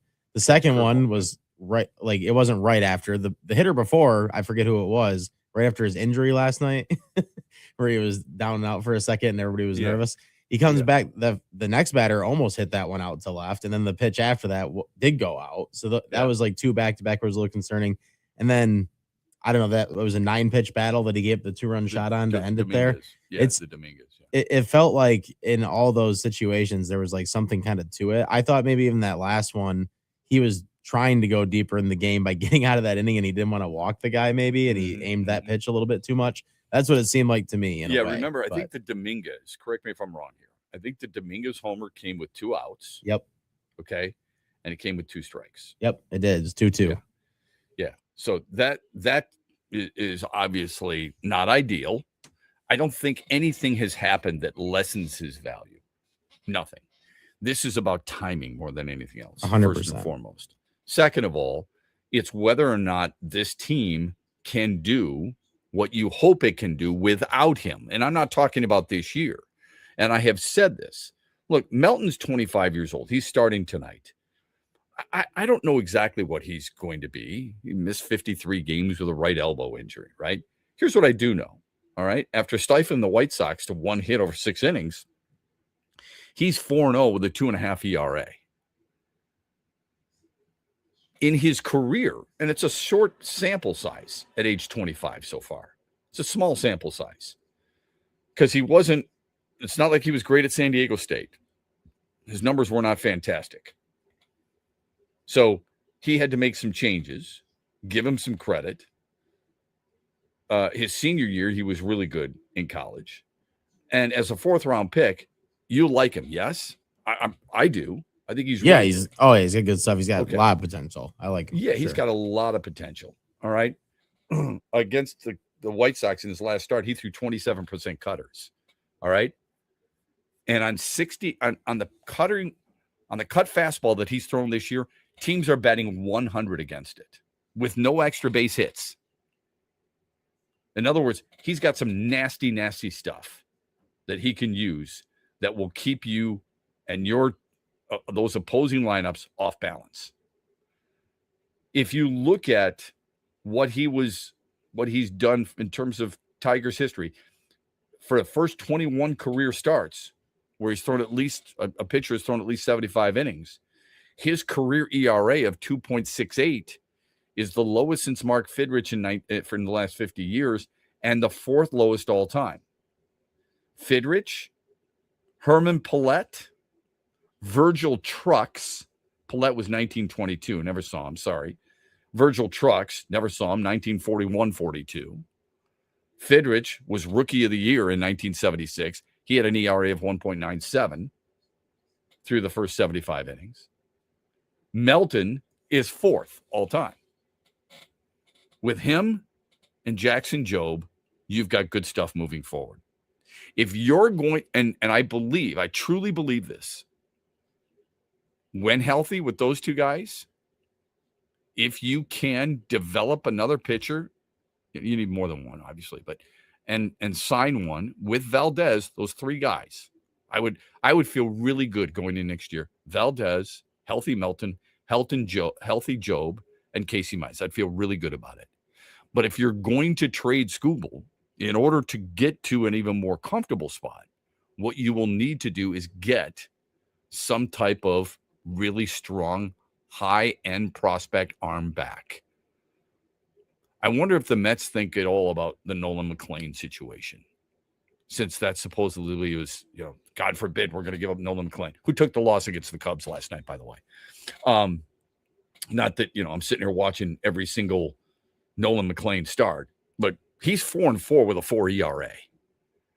He was on Team USA in the World Baseball Classic. He's their number 1 prospect from a pitching standpoint. He gave up 6 earned runs, 7 hits in 6 innings. He threw 104 pitches, Andy. Skubal's limited to 85 last night. Yep. Now, there's 2 ways you can look at it. Skubal got through 6 with 85 pitches. McLean, selective example, McLean needed 104 to get through 6. So that says something about Skubal too. It also says something about Detroit, where they're taking their guy who's supposed to be the best in the world out after 85 pitches in 6 innings. Why? It was 4-2. I don't know if it would have mattered much because the bullpen did a pretty good job of it. What is going on that is forcing a limit. Don't tell me there isn't a pitch count. Bull crap. It's not like he's going through and going deep into a pitch count. 100 pitches, whatever it may be. You've got other young guys doing just that. Why is it? I guess it's a philosophy. If I asked you, most pitches thrown by Tarek Skubal this year, what do you think it would be? 93. Yeah, close. 95 against Minnesota. Has not thrown more than 95 pitches. 74, 87, 95. I'm sorry, 96 against Miami. 89, 94, 91, 80, 94, and 85. Those are his starts and number of pitches. And a lot of it is the manager talking with the pitcher, talking with the pitching coach, talking with the catcher. What's he got, so on and so forth. My mindset, and it's old school and it's too old school, and I got to get rid of it. But I want guys going deeper than that. How many times have you said to yourself, why are you taking this guy out? There's nobody in the bullpen who's better than he is. How often has he worked into the 8th inning this year? You and I always say this. We don't need complete games. Okay, that's a given. How many times has he worked into the 8th inning this year? Just guessing. How many times do you think? Skubal? Yeah, Skubal. Well, that's who we're talking about. Yeah. I would say probably twice. None. Okay. How many times in a Cy Young Award-winning season last year did he go into the 8th inning? Honestly, probably 3 times max. Twice. Yeah. I know it's different today. I'm not Yeah, trying but to come turn on. the clock back. I'm not trying to change things. But when I have a debate with somebody about whether or not you'd give them the money and whether or not you'd sign them long-term and all these other things, we seem to change our rules for what we want out of athletes. I want X amount of homers. I want X amount of RBIs. I want X amount of completions. I want X amount of wins for a quarterback. I want X amount of save percentage and all that. That's fine. What is it we want out of starting pitchers? Specifically this one. Everybody is like, you've got to re-sign him. I can't believe you're not going to re-sign. You guys, I mean, he's a 7-inning pitcher, and maybe the Tigers have made him that. That's the problem. Feels and like it feels like it. And I would want, if I had a game to win, I would want him on the bump. But I don't understand why he can't go longer. It's just been a problem for a while. I don't think that's too much to ask. But I do believe, bottom line is, I do believe this team can win moving forward without him. Hard to do that with an everyday player. A little bit easier, I think, to do it with a pitcher. When we come back, who's the one player you got to get for Larkin? There's a lot of things, a lot of reports now that are kind of dwindling on the Red Wings' ability and their leverage. We'll talk of that when we come back as we begin the third hour of X's and Bros on a Tullymore Thursday, brought to you by Meyer. The stock market goes up and then it goes down. It's fine while you're saving for retirement, but as you get closer to retirement, it can cause stress. Mitch Lyons here, founder of Mitch Lyons Wealth. In my NFL days, this season could be a real roller coaster and a lot of fun, but roller coasters in retirement aren't as much fun. Do world events have you wondering if your retirement is safe? Will your money last even if the stock market were to take a dive? Have you had your retirement account stress tested to see what kind of risk you're actually taking? Let's not leave your retirement to chance. Hope is not a plan. Contact the pros at Mitch Lyons Wealth today and put us to work for you. Let's ensure your plan works even if the stock market doesn't. Text PLAN, P-L-A-N, to 844-867-8335. That's PLAN to 844-867-8335. MitchLyonsWealth.com, your best game plan to protect, grow, and win retirement. Investment advisory services are offered through MLW Advisory Services, LLC, DBA Mitch Lyons Wealth, a registered investment advisor. Shop at Meyer with MPerks and save up to $1 per gallon on your next tank of gas. For nearly every dollar you spend on groceries, household essentials, clothing, you'll earn MPerks points. The more you shop, the more your points add up, and the more you save at the pump. At Meyer, we're working hard to help you get a good deal more by helping you save up to $1 per gallon on gas. Savings based on points earned. Exclusions apply. Not valid in Wisconsin. Max 30 gallons. See mperks.com for details. Farrah's Coffee has been family owned and operated for over 100 years. Its popular Den Blend and Dark Roast is more than coffee and more than the official coffee of the Detroit Lions. It's a call to rise. Farrah's Coffee and the Lions are the perfect match. They embrace those who show up early, cheer loud, and never back down. Den Blend is perfectly roasted in Grand Rapids and provides the ultimate fuel for fans who wake up and roar. Whether you're tailgating at the game or cheering from your couch, Den Blend is your go-to coffee for your game day ritual. The Freddie the Pizza Man Foundation is dedicated to providing support to families and Michigan schools touched by autism. We invite you to join us in supporting these families and schools by making a donation at freddythepizzaman.com. With your donation, you can help provide essential resources that can make a real impact. Visit freddythepizzaman.com to make a donation and to learn more about the foundation's mission. That's FREDI thepizzaman.com. Together, we can make a difference. What's up, Michigan? You're listening to my good friend Shep. The Huge Show is coming up later today at 3, right here on the Michigan Sports Network.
Hour of the program. Thanks for being with us here on a Tullymore Thursday. We're brought to you this hour by our friends at Soaring Eagle Casino and Resort.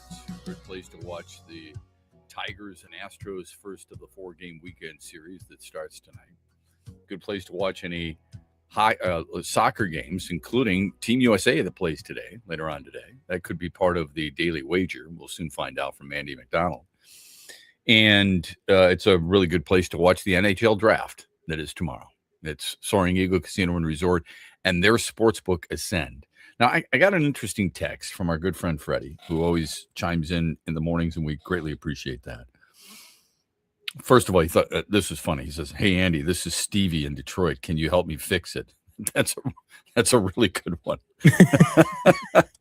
That's so well played. I love that. Yeah, that's a really good one, isn't it? He said, "Shep, don't forget about Cater Montero. Great point. Excellent point." And I've mentioned him in the past, but I was talking about top rotation guys. But yeah, you're 100% right. I mean, I think Job next year, healthy, everybody healthy, no Scooble, let's say. Next year, you go in, it's Valdez. I like Melton's stuff as much as anybody. I think Job's got as good a stuff as anybody in the system, if healthy. Valdez, Job, Melton, Mize, Montero. Not awful. Not awful at all. Got to fix it with some offense, but not awful. You want to know my big fear? This is probably way too early. It is way too early. It's not probably. We're at the end of June in 2026. My fear in 2027, besides a freaking lockout, but my fear would be this team's going to go with those 5 starters, which I'd be happy with. You're going to have Dingler behind the plate, which I love. You're going to have, I don't know at third because I don't know what the hell they're doing with McGonigal. I'd play him at short. I'd play Keith at third. I'd play McGonigal at short. Max Anderson at second. I don't know at first. I don't think they can continue to do what they're doing with Spencer Torkelson. With all due respect to Spencer, who I like a lot, it might be time to turn the page. I mean, McGonigal last night, he still made the play, but he did boot another ball at third, and then he overthrew Torkelson on one. I mean, it's put him at short. I think of you every time. Doesn't necessarily maybe change him at short. Just play one with position. The throwing. I don't think he's ever going to be an elite infielder. Okay, we're not talking about the second coming of a Gold Glove Alan Trammell here, but that's it's okay. I mean, it happens. I can't expect everyone to give me Bobby Witt as much as I would like it. I can't expect it, so I try to lower my expectations. Unfortunately, that's what this team has done to me because they've won World Series in over 40 years. That's what this team has done to me, and because we've got people with attitudes of, I think it's better to have versatility than anything else. That's where we differ. That's why privately, I know people within the organization wanted Zach Neto when the draft took place instead of Jace Young. Zach Neto was a guy who you knew was going to be a really good shortstop defensively as much as anything else. But I digress. Green and left, Max Clark in center. You hope. Got to keep getting better at Toledo. And then in right field, maybe Melgeri. I don't know. It's going to be so young, so unproven. There's going to be so many ups and downs. This isn't like, I've got an unproven offensive line that I can get by once a week. When you play baseball, eventually that inexperience will show and the holes in your game will be exposed. That's what happens when you play every single week or every single night. Think about it. How many days off do they have scheduled? 24, 25, something like that. That's what the grind of baseball does. But it's a good point with Montero. He has earned that opportunity, at least so far this year. There's more to come. So you can't say that, he's a proven product just yet, but he's deserving of being mentioned in that group of what could be starters next year if Scooble moves on. All right. This is a good one too. The NFL are hypocrites not letting Sorsby get drafted. The NFL needs that betting advertising money. And really the reason why 50% of the people watch the NFL, their bets and their fantasy football teams. Yeah. Fantasy football. How big is that, huh? That's why do you think Red Zone exists? I mean, fantasy football, yeah, is what brings people into the NFL more. I feel like it's people love it. It's what it's all about. Feels like at times. They are hypocrites, but they're hypocritical about a lot of things. Sports leagues in general are hypocritical about a lot of things. Not that I want to get on this tear, but I don't know if you've seen the still pictures of Caitlin Clark last night. Literally somebody punching her in the throat while she's on the ground. Anything happen? No. I'd get the hell out of that league as soon as I possibly could if I were her. Let's see how well you do now. It's unreal what happens, but anyway. Shep, I could be wrong. Wasn't it 11 RBIs for Dansby Swanson? Not that I saw. They beat the Mets 10-3, so it couldn't be 11 RBIs. The final score was 10-3, right? Correct me if I'm wrong there. But yeah, I mean, they scored 10 runs on 9 hits. They scored 3 in the 5th, 3 in the 6th, 4 in the 8th. That's 10. Dansby Swanson had 7 RBIs. He went 2 for 4, 2 runs scored, 7 RBIs. Hit a grand slam. Yeah, it wasn't. It's tough to get 11 RBIs when you score 10 runs. So I'm not sure where that necessarily stems from. But suddenly he's up to 42 RBIs. So that's pretty damn good. Considering he had 35 when he woke up yesterday morning. Shep, I can give many examples why not to give them all that money. And a very recent one, Tim Lincecum. People need to look up his numbers and how dominant he was for 3 to 4 years in a row. It's a fair example.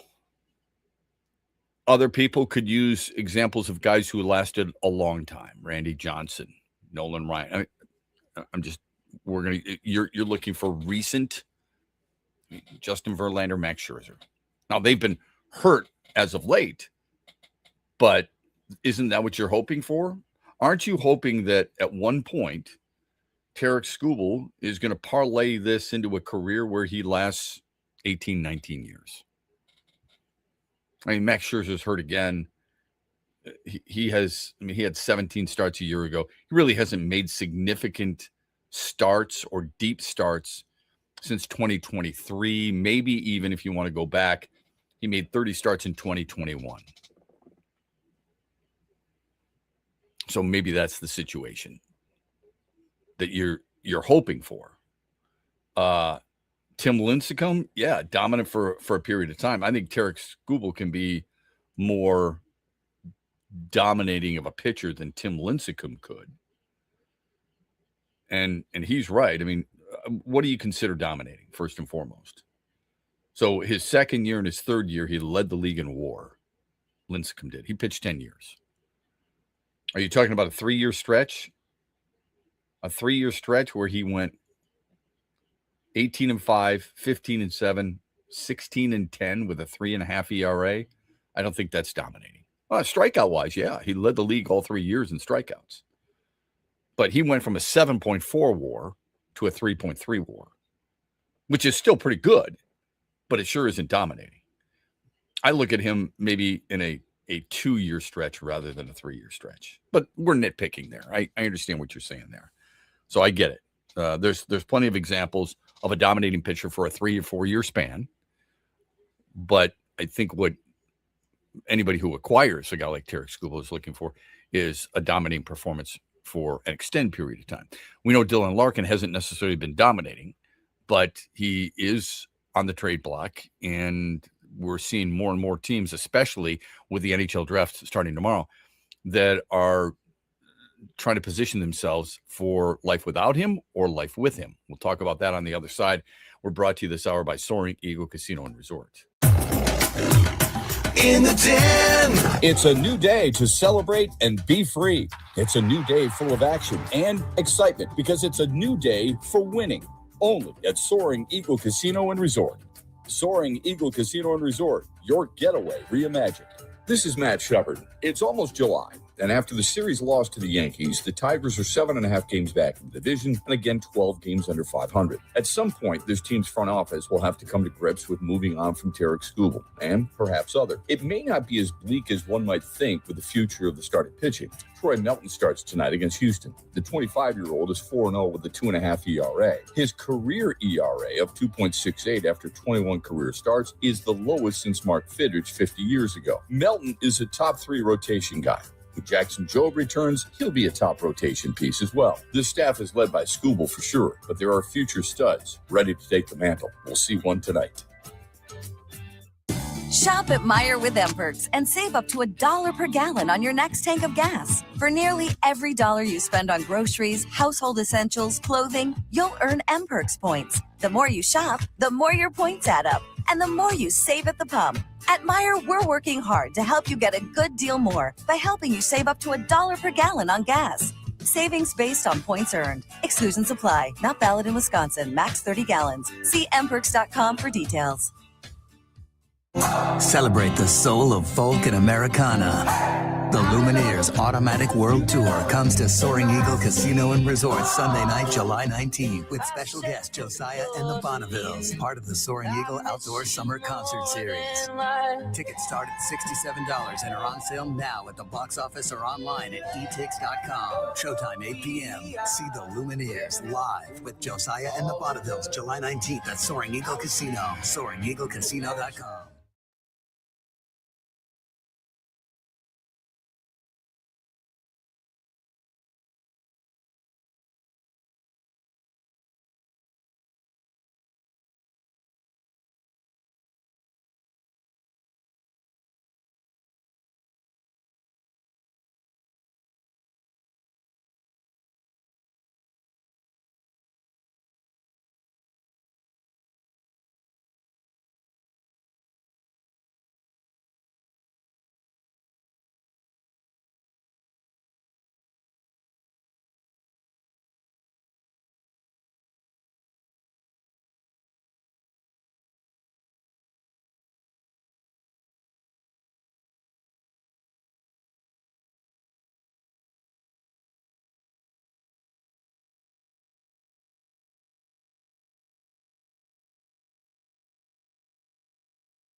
what matters right now is results, and I kind of haven't been good enough. I haven't held up my side of the bargain in terms of what our team expects out of me, what I expect out of myself every time I'm out there, and I'll be better. I'll be better for it.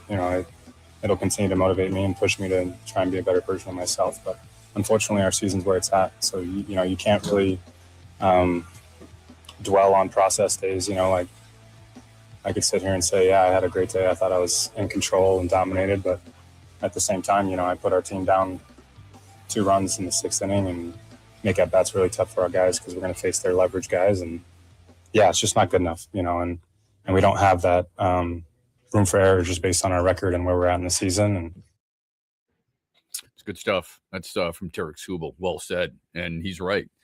I love that about him. Yeah, I was going to just say, you got to love how he talks about it. Yeah, he's willing to accept the responsibility. He doesn't run from it. I love that about him. I've always loved that about Tarek Skubal. He's not making excuses either, okay? Because a lot of people could have said, well, I had a little bit of an issue there in the 3rd, and, whatever that issue was. Welcome back, X's and Bros, Monday through Friday, 6 until 9. Can I just correct something real quick? Because Freddie had brought this up via text about Dansby Swanson. I was talking about one specific game where he had the 7 RBIs. They did play a doubleheader. He had 11 RBIs for the day. So they won 2 games against the Mets. The Cubs did. They won 10-3 and 10-5.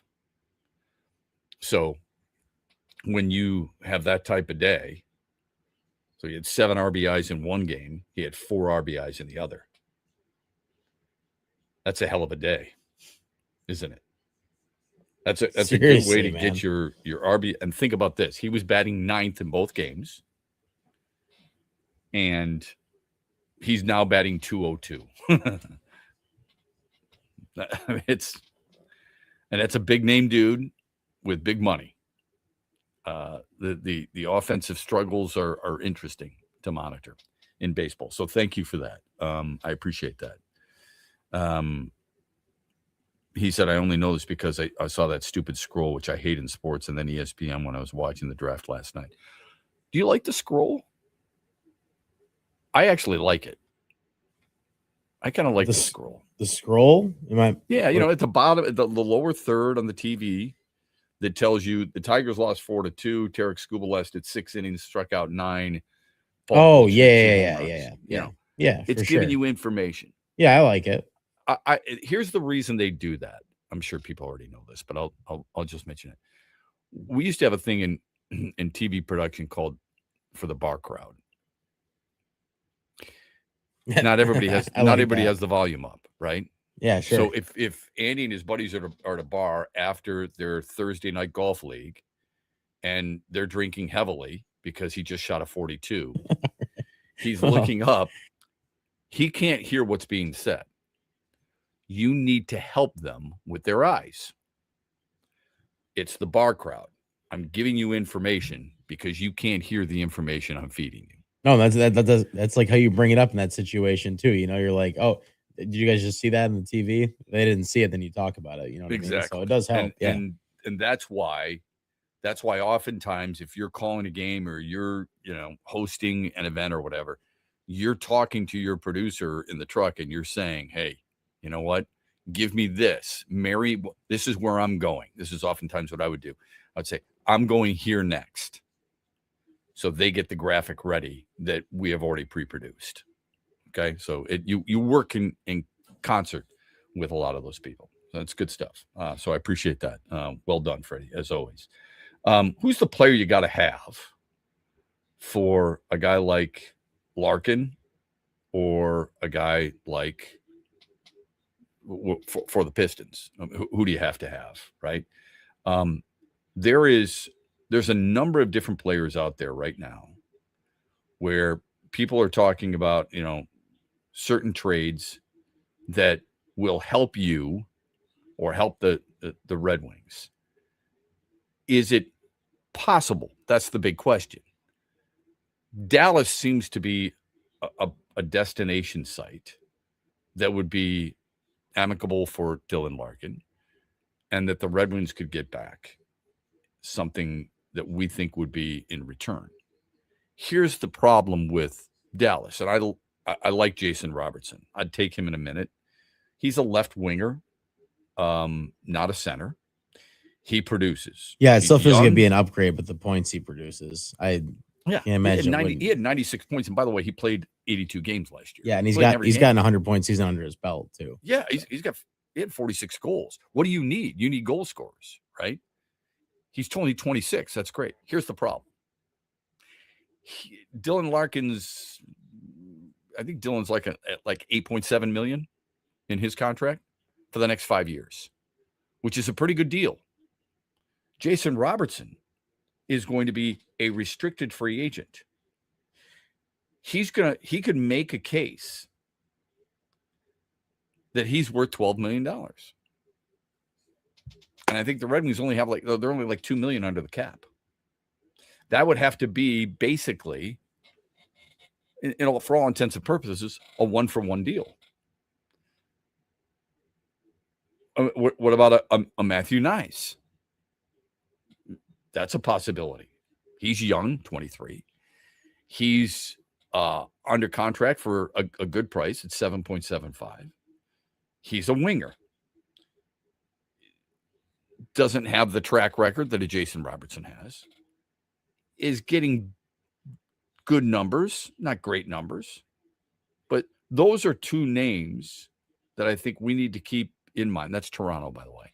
Those are two names we need to keep in mind. But when you think of Toronto, and you think of any Canadian-based team, and I brought this up with Zach Werenski yesterday, you have the Canadian media. You may not think it's a big deal. You may think you got to be a big boy and you got to handle it all the time. It gets to be a little old at times. Brady Tkachuk, it got old. Connor Hellebuck, it gets old. Austin Matthews, it's getting old. Kyle Connor, it's getting old. These guys were on Team USA. They beat Canada for gold. Canada's pissed off, and there's a certain narrative about these players, part of the reason that they want out. Doesn't mean it's always fair or right, but part of the reason they want out. Are you really, I don't know how extended the list of teams is for Dylan Larkin's camp, because Steve Yzerman went back to them and said, you need to expand your list to more than just 3 teams. I don't know if Toronto was part of it. I find it hard to believe they would be. Yeah, I think so too. That'd be pretty crazy. I do think, especially since he was so integral in Team USA's win over Canada. Right. I think some like with the draft being so soon here, I think you have to. There's going to be a couple probably big things that happen in the next. I don't know how many hours. Maybe. I mean, it feels like something will happen. Maybe not necessarily with Larkin, just in the NHL. I would expect Connor Hellebuck to get traded. Would you? You'd think so. Yeah. I mean, if anybody wants draft picks back in these situations, you'd think they'd want to do it before the draft. But exactly. I mean, why wouldn't you want to do that? Right. I mean, look, you're not trading, with all due respect, because I like this guy and I wanted him at the trade deadline. You're not trading Dylan Larkin for Vincent Trocheck. No. Even though both are centers. No. Trocheck's 32. He makes less money, which is fine. But he doesn't solve your issue. No. You see, with the trade demand that Larkin has made, it compounds your issue. You are already having trouble finding a top 6 forward. Then you get Larkin demanding a trade. That's one less top 6 forward. The ripple effect might be with Alex DeBrincat. That's another top 6 forward out. And then on top of that, it could be with Patrick Kane, who's a free agent, and that would be a third top 6 forward out. Suddenly you've gone from needing 1, maybe even 2, but definitely 1, to needing 4. Impossible to recover from something like that without getting NHL ready talent back. Serious. I mean, yeah, nail on the head right there. You understand what I'm saying with that? Yeah, I do. Like, you want Mason McTavish, that's fine. He's a center. He's 23. He makes $7 million. He's 41 points in 75 games last year. Okay, that could be an issue. Then you've got to make sure that's good enough for DeBrincat. Kane still wants to come back, and then you have to add on top of that. We'll continue to add to the show when we come back. This is X's and Bros on a Tullymore Thursday, brought to you by Soaring Eagle Casino and Resort. Hey, West Michigan, Mitch Lyons here. You've heard about our support of Tiger legend Kirk Gibson's fight against Parkinson's disease. Now we have a local opportunity to support West Michigan families affected by Parkinson's too. The first annual Drive Out Parkinson's Golf event presented by the Grady's Parkinson's Promise will be held Monday, June 29th at Watermark Country Club. And while the golf is at full capacity, you still have a chance to help support the cause. Mitch Lyons Wealth is the title sponsor, and we'd love to have others join us. If your business would like to support and be represented at the outing, or if you would like to contribute personally, it's easy to do by joining our team today. Just go to birdease.com, that's BIRDEASE.com/Drive Out Parkinson's to sign up for sponsorship packages or donate today. X's and BrO's and the Huge Show will both do their shows live from the course, and Shep and Huge are playing in the event. Join us in supporting this great cause. A portion of the proceeds will go to Gibby Center, and the rest will support local families. Go to birdease.com/Drive Out Parkinson's or contact Huge here for the incredible Crystal Mountain Resort in Thompsonville, Michigan. If you've never experienced the mountain, it's unbelievable. They offer up 36 holes of championship golf, Betsy Valley, Mountain Ridge, accommodations, a ton of choices. Go to crystalmountain.com, see everything for yourself. One of the top spas in America. They can handle businesses, small groups, big groups, your buddies, the ladies, and more. Book your getaway now at crystalmountain.com. That's crystalmountain.com. The Freddie the Pizza Man Foundation is dedicated to providing support to families and Michigan schools touched by autism. We invite you to join us in supporting these families and schools by making a donation at freddythepizzaman.com. With your donation, you can help provide essential resources that can make a real impact. Visit freddythepizzaman.com to make a donation and to learn more about the foundation's mission. That's FREDI thepizzaman.com. Together, we can make a difference.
35 after the hour. Welcome back. Andy and I were just talking about this. I hate to be a bit of a downer. I feel like we've done that quite a bit today because the Terry and Arnold situation, my God, the insanity. I mean, dude, you make over $3 million this year. You guaranteed made $7 million when you signed the contract. You got $14 million that you could possibly make for over $14 million. And you're wrapped up with people and an Airbnb who may have stolen from you and you want to get them back. It's easy for me to say because it's not my stuff. I don't know how much was taken. Is it worth it to possibly people don't look ahead. I mean, Terry and Arnold becomes a fan for a moment. Fans don't think long-term. It's reactionary. Oh my God, you're losing Isaiah Stewart. What are we going to do? And then when you take a deep breath, you're like, okay, maybe I do understand the plan after they sign or trade for Trey Murphy or Norman Powell or whomever, right? It takes a while. Terry and Arnold, the instinct, allegedly, okay, the allegations, I got to get these people back. You took my gold necklace. I'm going to take it out on you. Now, after turning himself in late Wednesday night, Terry and Arnold could face, if convicted, could face life in prison. 4 counts of armed robbery, 4 counts of kidnapping. He categorically denies that he was involved, but keep this in mind. There are people associated with it, to women who have already pleaded guilty. And as the investigation continues, those 2 women will help in the investigation. Ariana Duval and Jasmine Randazzo. Randazzo is going to spend 4 years in prison, and Duval has yet to be decided. So that was a negative to start, unfortunately. The Scooble start was a negative to start, unfortunately. And now we dive into this Larkin situation. Yeah, let's be fair to ourselves. What is there to be positive about? Well, I know, I know, but it's just gotta so say hard. what it is. I know, bud. But it's really hard. It's really hard for us to. I envision people driving to work, people getting up in the morning. Do they really need to hear you and I bitching about these 3 things? Probably not, but I bet everybody was wondering about Terry and Arnold when they woke up. That's for sure. They probably were. Yeah, you're right. You're right about that. The Larkin thing. Here's the tricky part with this. Andy and I were talking about this during the break. If you have a top 6 forward team, and everybody strives for that, the Red Wings don't, but they play Larkin, Raymond, DeBrincat, Kane, Kopp. Man, I don't know. Okay, maybe you think it's Marco Kasper. Okay, maybe you think it's Emmett Finney. You know, James Van Riemsdyk, who's not coming back, and is old as the ice they skate on, had more goals than Emmett Finney. Anyway, my point is you needed at least 1 power or top 6 forward to start. Now, look at how many you're going to need. You need, I would guess this team would want to improve their top 6 forward with 6, or I should say with at least 2. Think of this for a minute. Patrick Kane had 16 goals last year, and he's a top 6 forward. James Van Riemsdyk had 1 fewer, and he's old and they got rid of him. Where's the production going to come from? Are you going to rely on Alex DeBrincat scoring 41 goals again? If you bring in a guy like Jason Robertson, and it's tricky, more money than Larkin, younger, true, but more productive than Larkin as well. You go from 8.7 to at least 11 million for Jason Robertson? At least 11? Does that solve your issues? He scores. Some of it has to do with who he plays with in Dallas, but he scores. Yeah, I mean, if you keep DeBrincat, you're bringing back a 40-goal scorer too. Obviously, still to figure out the center position at that point a little bit, but yeah, I mean, you got to like who you have on those on either, no matter how you split it. You got to like who you your have. number one center. Think about that. I mean, that's the question. They still would probably have to try to add something in that area. I mean, you can't just go in. I mean, Andrew Kopp is your 1C. I don't think anybody's comfortable with that going into the season. So, and if you go get Vincent Trocheck, it's not like he's a 1. No. But it's really hard to try and figure that out. And suddenly Kopp is your second instead of your third. Emmett Finney, Marco Casper is your third. Emmett Finney is your 4. It's really hard. The point is, there's a lot of needs this team has. They are so much further away than we realize. Yeah, and this is what happens when you spend this many off seasons not adding and just relying on another guy in the system. But more importantly, this is what happens when the guys in your system, and I'm not saying to rush them, I'm just saying the guys in the system you're valuing, and they're not proving worth the value. Steve Yzerman's sitting here saying, I'm not getting rid of certain guys. Those guys have to prove to everybody that they're worth holding on to. You're not going to trade this guy for Quinn Hughes? Why? I'll show you why. Where's the proof? It hasn't been there.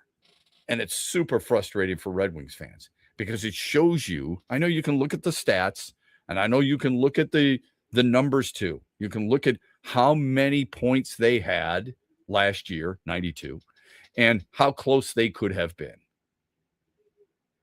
And you look at the wild card from a year ago, and Detroit with 92 points. The last wild card who made it was Ottawa. They had 99 points. And they just got rid of one of their best forwards, I might add. They're coming off almost a 100-point season, 44 knockouts, 3 more than you, 7 more points than you, and they got rid of their best. What did they get in return? It's why a lot of people, I think, are using that as what is needed for Larkin, at least for Larkin to get in return. The problem is, even though Brady Tkachuk wanted certain teams, Dylan Larkin has 5 years remaining, which is a positive, $8.7 million, a positive. The negative is there's only a certain number of teams that he wants to go to. And I'm expanding it from 3. So when everybody says that, Larkin's got all the advantages and he's got the leverage, that's why I've disagreed with people. I'm not saying there's leverage for the Red Wings either, but the Red Wings don't have to trade him. He's the one who wants it. He's the one who wants a certain destination. If that destination doesn't have what Steve Yzerman wants in return, Dylan Larkin's going to have a very uncomfortable 2026-2027. And rightfully so. You say what you want about Steve Yzerman. I don't think he's done a good job. In fact, he hasn't made the playoffs for the first 7 years. And I think somebody tweeted this out. In the history of the sport, he's the only general manager to have missed the playoffs in his first 7 years and kept his job. That is a long runway, man. So you can say what you want about him. And I haven't agreed with a lot of the things that he's done. And I've been pissed off that he hasn't done certain things at trade deadlines or valued his picks or his prospects way too much. But the one thing he's not going to do is he's not just going to, oh, Dylan, you want to get traded? Okay, then we'll do everything we can to help you. He's going to look out for his team first and foremost. He can't do that. Yeah. But you can say that, but a lot of guys do. I liked Al Avila for the most part, but he caved with Justin Verlander, who had another year left on his deal. Oh, Verlander? Okay, we're going to do that. He caved with JD Martinez. And what did you get in return? I know it's a different sport. I'm just saying. What did he get in return? Butkus. Nothing that helped your team. Jose King never made that team. So that was part of the JD Martinez deal. Yeah, you say that name, and a lot of people probably have no clue what that is. Yeah, my bad. No, it's just that's the point, though. Right. He was That's why you supposed don't to be just an cave upcoming into shortstop. it. Yeah. Yeah. I mean, it's ridiculous. What they got for Justin Verlander, all those guys were top 12 in the Houston farm system. Who worked out? Did Daz Cameron work out? Yes or no? No. Did Franklin Perez work out? Yes or no? Nope. Has Jake Rogers worked out? No. Yeah. And don't give me this, well, he was a finalist for a Gold Glove catcher. I'll punch you in the kidney, man. That doesn't mean anything right now. Okay? Because he's not a good hitter. He's never been a good hitter. No. And he's a decent receiver. I mean, is it like his best hitting career was when he was actually pretty much the starter of this team? I mean, it's not like it's a great question. Yeah, it's a great question. It's not like it's ever been worth what Justin Verlander was at that time. So yeah, especially when you were supposedly holding all the cards, and that's what you get. But you get the, like one of our texts today, you get those lottery tickets. You know what I mean? Like it's like when you get prospects back and everybody gets we got what we needed. We got the first whatever pick or what. It's not unless it's like the first overall pick, which even that's not guaranteed in baseball. That's right. You don't, it's not, you don't know what you're going to get back. Best season for Jake Rogers, 21 homers, batting .221 in 2023. That was his best year. We like him because he's a fun guy. He's willing to come in the ninth inning and throw an inning and make us all laugh because the team is down 14-1 and they don't want to use a bullpen guy. And then we've got great stories about his mustache. Okay, cool. He's not a sideline reporter. He's supposed to be a major league player. My point is, it didn't work out for either one of those trades. All right. And supposedly, Detroit had leverage. Supposedly, Dylan Larkin has leverage. Again, I could be in the minority here. I don't believe that to be the case. Let's get to the final results of the poll question. We have a poll question for you every single day. Here's what we asked you yesterday. Grade the Pistons drafting of Ibuka Okori.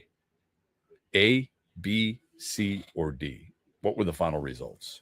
They're pretty split up relatively again, but B was the overall winner with 60%. I think that kind of makes sense. I don't think a lot of people like fell in love with it. They don't hate it. 16% gave A, 17% gave C, and 7% was D. So Ibuka Okori in the first round. In the second round, Detroit drafted a 7-foot center from Virginia, Ugana Onyenso, who in limited time still averaged 3 blocks a game. So he's going to be a rim protector. He doesn't have great feet, according to scouting reports.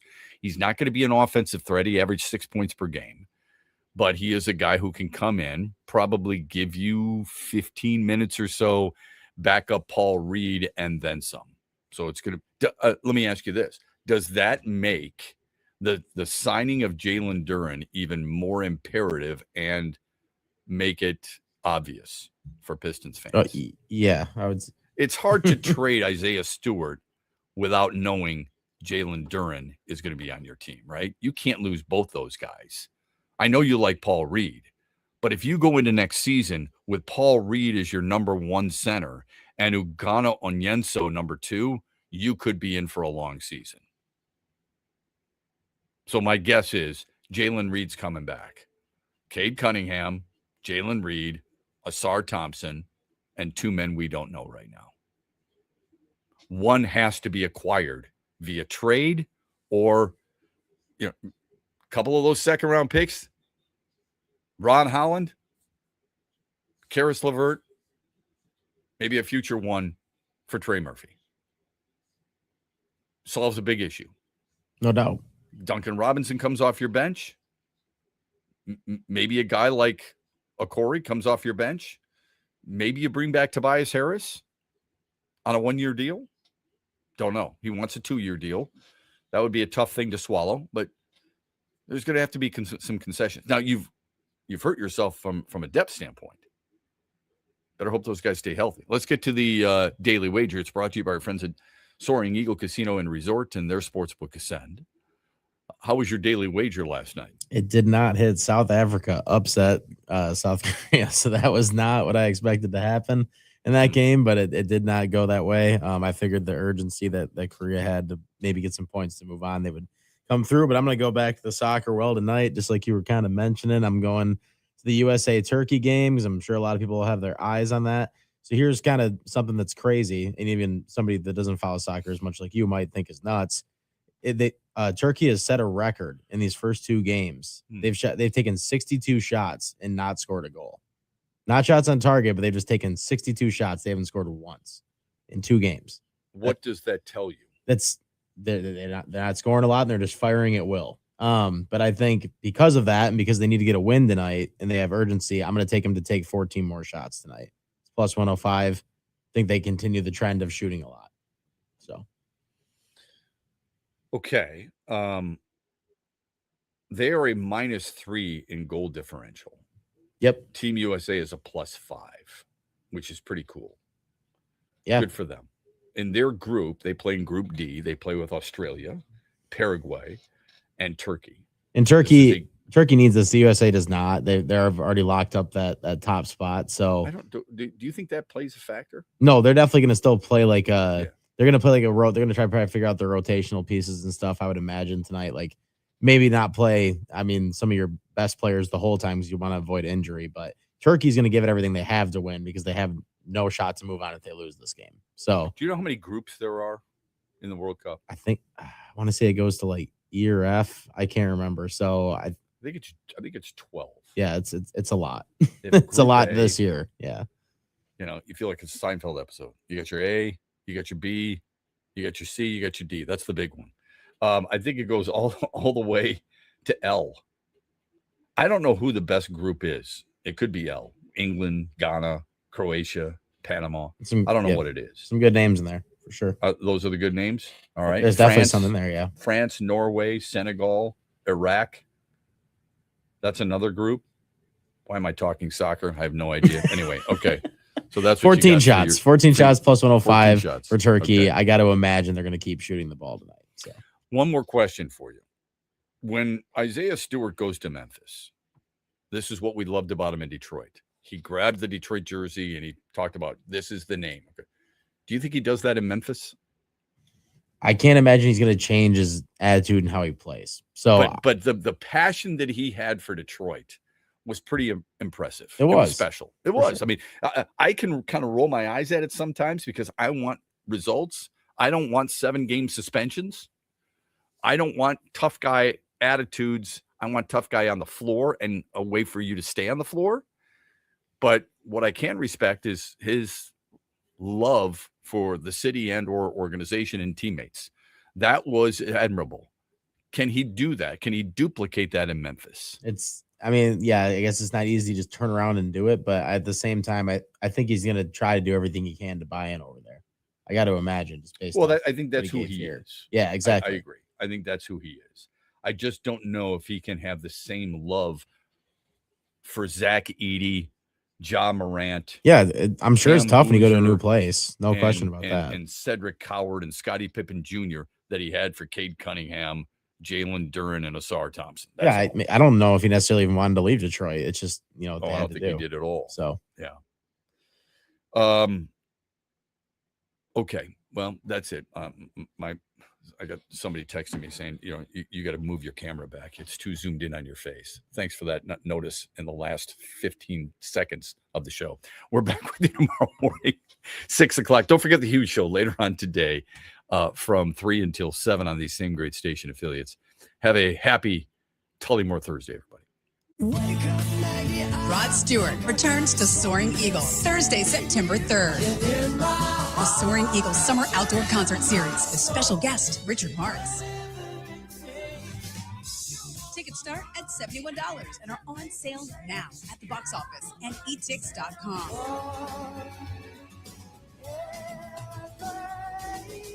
One last time, Rod Stewart with Richard Marks, September 3rd. SoaringEagleCasino.com.